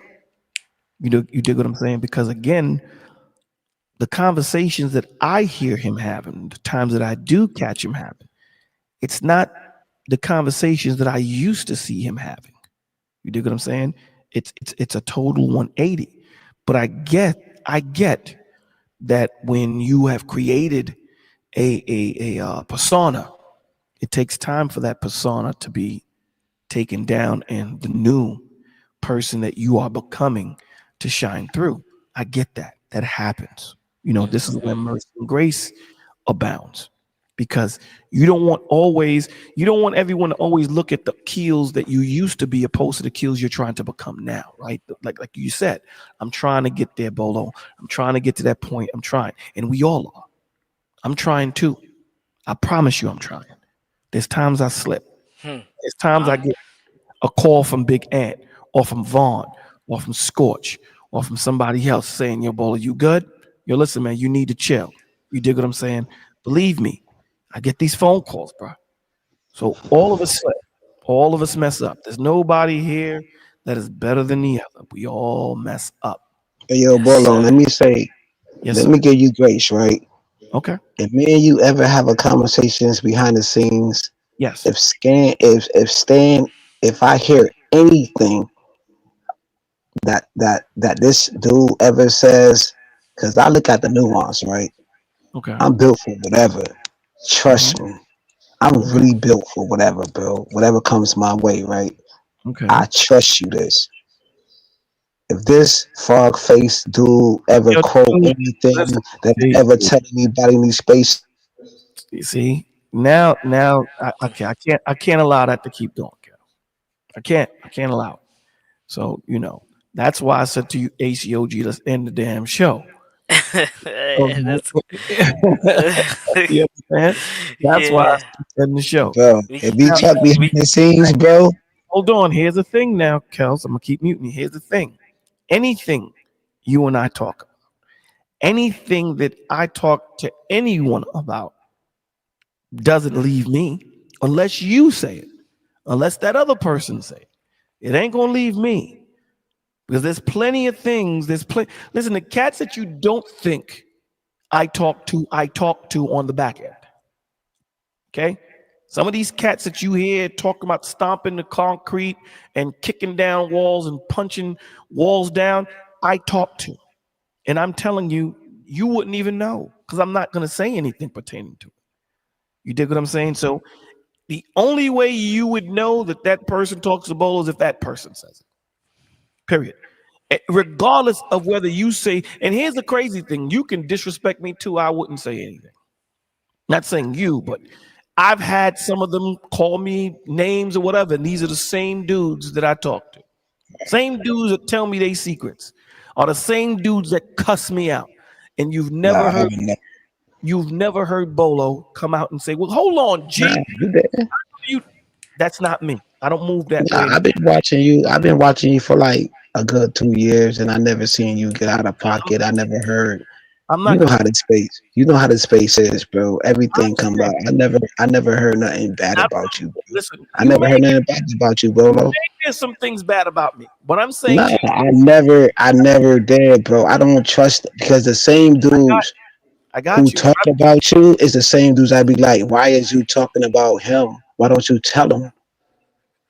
Well, this is my That's point. that's what I do in my real life. But That's what I do in my real life. that's my I point. don't What lie I'm about saying, in my circle. no, but what I'm saying to you is that anytime you and I talk, or let's just say anytime me and a person talk, Hmm. I'll never say whatever they tell me outside of the confidence that him or her and I have built. You dig? The Okay. only way you're gonna hear it is if that person said Okay. I'm gonna hold you. I'm gonna hold you to that standard, bro. it. You got to. I'm gonna hold you to Right. that standard. Yeah, absolutely. Now the only way you gonna hear that That's person, my word. that's my word too. You dig what I'm saying? That's my word. So let's end the show now. That we ended on a positive. Let's go. Yeah, let's go. Let's end it on a good note. Ended on a good Nah, note. man, we on a good note, man. Yeah, we're gonna get Nah, laughs. yo, salute to Stan, salute to Bolo, salute to the young boy. You know what Okay, I'm saying? Both of y'all brought clarity. but You know this what is I'm what I'm saying? gonna say to you. This is what I'm gonna It's say just like to you. when you read. Kills. Hold Let on. me. I'm gonna let you finish. I'm gonna let you Okay, finish. go ahead, Let me bro. finish. My dude. This is Go me ahead. talking to you, G to G, man to man. I Man. hear you. Okay, let me say this. All You right. do you do owe that brother an apology, dog. You owe Nah, Listen to me. nah. He gotta No, earn it. He gotta earn it. hear me He out. Hear gotta earn that. me out. Nah, Hear me out. Hear me out. nah. I don't know if you're gonna give it or not, but he didn't say I anything. don't give. I don't give it. You gotta earn it, brother. I got you. I'm listening. Just listen to my point, and then you can take it from there. He didn't say anything to you disrespectful. Bro, Anything. So floor's yours. Last words, Kill. bro. At the end of the day, right? First of all, I don't think Stan read Paradise Lost, right? When you go to Barnes and Nobles, show me about Paradise Lost. Read that first. Read Paradise Lost. That's a hard read right there. It's more deeper than the Bible. Know what I'm saying? I've been watching you in these spaces for a lot of years. You ain't showed me nothing that I have to give you an apology for in this space. You ain't proved nothing to me in this space. You know what I'm saying? I go deeper than ether. I respect Bolo. I respect Mo Love. I done lost a lot. I don't gotta prove nothing on this internet, this black internet. Like you said, Stan, it's nothing but dust. And dust we trust. I don't know this dude. I don't build with this dude. I don't say hi to this dude on no platforms. Me and this dude never did nothing with each other. We never said hello to each other. I don't owe him anything in this world like he don't owe me anything in this world. I'm not bounded by nobody in this space. I don't care if he watch me of where I go in this space. I'm not a plantation of this space. I'm not bounded by this space. And if you watch me, continue to watch me, nigga. Cause you not my brother. You just a nigga to me. All right, stop with the And this disrespect. fuck Finish your this. word, yo. Got it. Stop disrespect. Continue with your closing. Just stop with the disrespect. Go ahead. I think he gone. I think he left. All right. Okay. You know, we usually blame Vaughn for things, but tonight we blaming you, brother. Yeah, no, you got that. You You got that. you got no other choice. We give you the blame I'm tonight. taking. I'm Vaughn, taking that one. Vaughn, you're not to blame tonight, brother. You are not to blame tonight, Vaughn. So you can relax tonight. It's ACOG's fault. I'll take that one. I'll It's take that one. ACOG's fault. Okay, so Scam, last words on you, my dude. Jesus wept. Okay. We would be doing a disservice if we didn't close out with a psalm. So, we going out of order. Let's close out with a psalms first. Scam, you pick the psalms, man. 22:1. Scam, 22-1. okay, 22. All right. Let's read it. And it reads, my God, why have you forsaken me? Why are you so far from helping me and from the words of my groaning? Oh my God, I cry in the daytime, but you do not hear. And in the night season, and am I not silent? But you are holy, enthroned in the praises of Israel. Our fathers trusted in you. They trusted, and you delivered them. They cried to you and were delivered. They trusted in you and were not ashamed. But I am a worm and no man, a reproach of men, and despised by the people. All those who see me ridicule me. They shoot out the lip. They shake their heads, saying, he trusted in the Lord. Let him rescue him. Let him deliver him, since he delights in him. But you are he who took me out of the womb. You made me trust while on my mother's breasts. I was cast upon you from birth, from my mother's womb. You have been my God. Be not far from me, for trouble is near. For there is none to help. Many bulls have surrounded me. Strong bulls of Bashan have encircled me. They gape at me with their mouths, like a raging and roaring lion. I am poured out like water, and all my bones are out of joint. My heart is like wax. It has melted within me. My strength is dried up like a potsherd, and my tongue clings to my jaws. You have brought me to the dust of death, for dogs have surrounded me. The congregation of the wicked has enclosed me. They pierce my hands and my feet. I can count all my bones. They look and stare at me. They divide my garments among them, and for my clothing they cast lots. But you, O Lord, do not be far from me. O my strength, hasten to help me. Deliver me from the sword, my precious life from the power of the dog. Save me from the lion's mouth and from the horns of the wild oxen. You have answered me. I will declare your name to my brethren in the midst of the assembly. I will praise you. You who fear the Lord, praise him. All you descendants of Jacob, glorify him and fear him, all you offspring of Israel. For he has not despised nor abhorred the affliction of the afflicted, nor has he hidden his face from him. But when he cried to him, he heard. My praise shall be of you in the great assembly. I will pay my vows before those who fear him. The poor shall eat and be satisfied. Those who seek him will praise the Lord. Let your heart live forever. All the ends of the world shall remember and turn to the Lord, and all the families of the nations shall worship before you. For the kingdom is the Lord's, and he rules over the nations. All the prosperous of the earth shall eat and worship. All those who go down to the dust shall bow before him, even he who cannot keep himself alive. A posterity shall serve him. It will be recounted of the Lord to the next generation. They will come and declare his righteousness to the people who will be born, that he has done this. Amen. Father God, Amen. thank you for allowing us to come together. We thank you for all that you have done. Father, we ask you to please help heal all those that are in pain mentally, emotionally, spiritually, and physically. Help them to take the time to understand what they're going through and help them.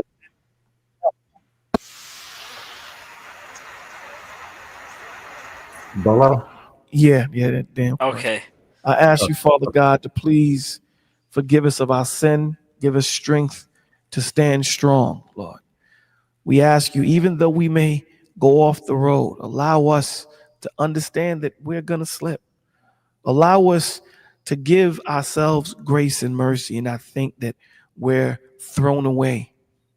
Please allow us to understand who you are and what we are in you and what we are not outside of you. We ask you this in your beloved Son's name, Jesus the Christ. Amen. Amen. All right. So, Dusto, let's do it correct now. Dusto, last words. Um, thank you for your patience. Thank you for all that you do. And thank God for all that he does. I know you don't like taking praise, but your voice and your presence is needed. And I'll just leave it at that. ACOG, my first time being on a panel with you. Good to meet you. Nice to meet you, bro. ACOG, last words on you, my G. Awesome, awesome stream. Awesome stream tonight. I think we gonna have a lot of work with Kels, but you know that's part of the walk. At least we tried. You know, we tried tonight. We're gonna keep trying. We're gonna keep Yeah. trying. Salute Scam for your patience as well. I know it's hard. No, I'm good. And It's I'll say, it. Go me ahead. and I hate to cut you off. Me and another person got into it real bad over something, and it really was something, lingering. And I forgave that person. We made peace. But the thing I want to do, and the thing that I learned from that, was not to interfere with somebody's walk with God. Facts. Um, so I'm just making sure I do that very thing that I said that I wouldn't do again. Facts. I do honestly hope that he continues his walk with God. That's the most important thing. I'm okay. I'm good. But unfortunately, he's not. And I need him. I would want him, because there's other people involved. He has family. Him to get closer to God. That's all that matters. All right. Yes, sir. Yes, sir. Yeah. Thank you for your patience. And I hope, like you said, I hope Kels continue to use and meditate in that word. Because it'll help him. It'll definitely help him. And we just gonna have to, ask the Lord to lift him up, whatever rut he's in, whatever place in life he's holding on to, that he sees that it's not a burden that he can't get rid of. Is something that he gonna have to give to the Lord and let the Lord, you know, like big like brother Ant say, you use him as he sees fit. That's what Big Ant always says. Allow the Lord to use you as he sees fit, man. I want That's to. that's my favorite verse. I ain't gonna It is. cap. Right? Well, thank you guys all for coming up, man. I appreciate all of you guys. Um, this is an important job, man. Kels is gonna get it together. That's my G. He gonna get it. You know, everyone's walk is different. You know, At the end of the day, the Lord has a job for everybody. Uh, we all are going to be God tested because that's just how He has it. You know what I'm saying? And Kel's right. My growth is in this space, is my path. Beautiful, brother. You know, Nice. we gonna grow together, Lord willing.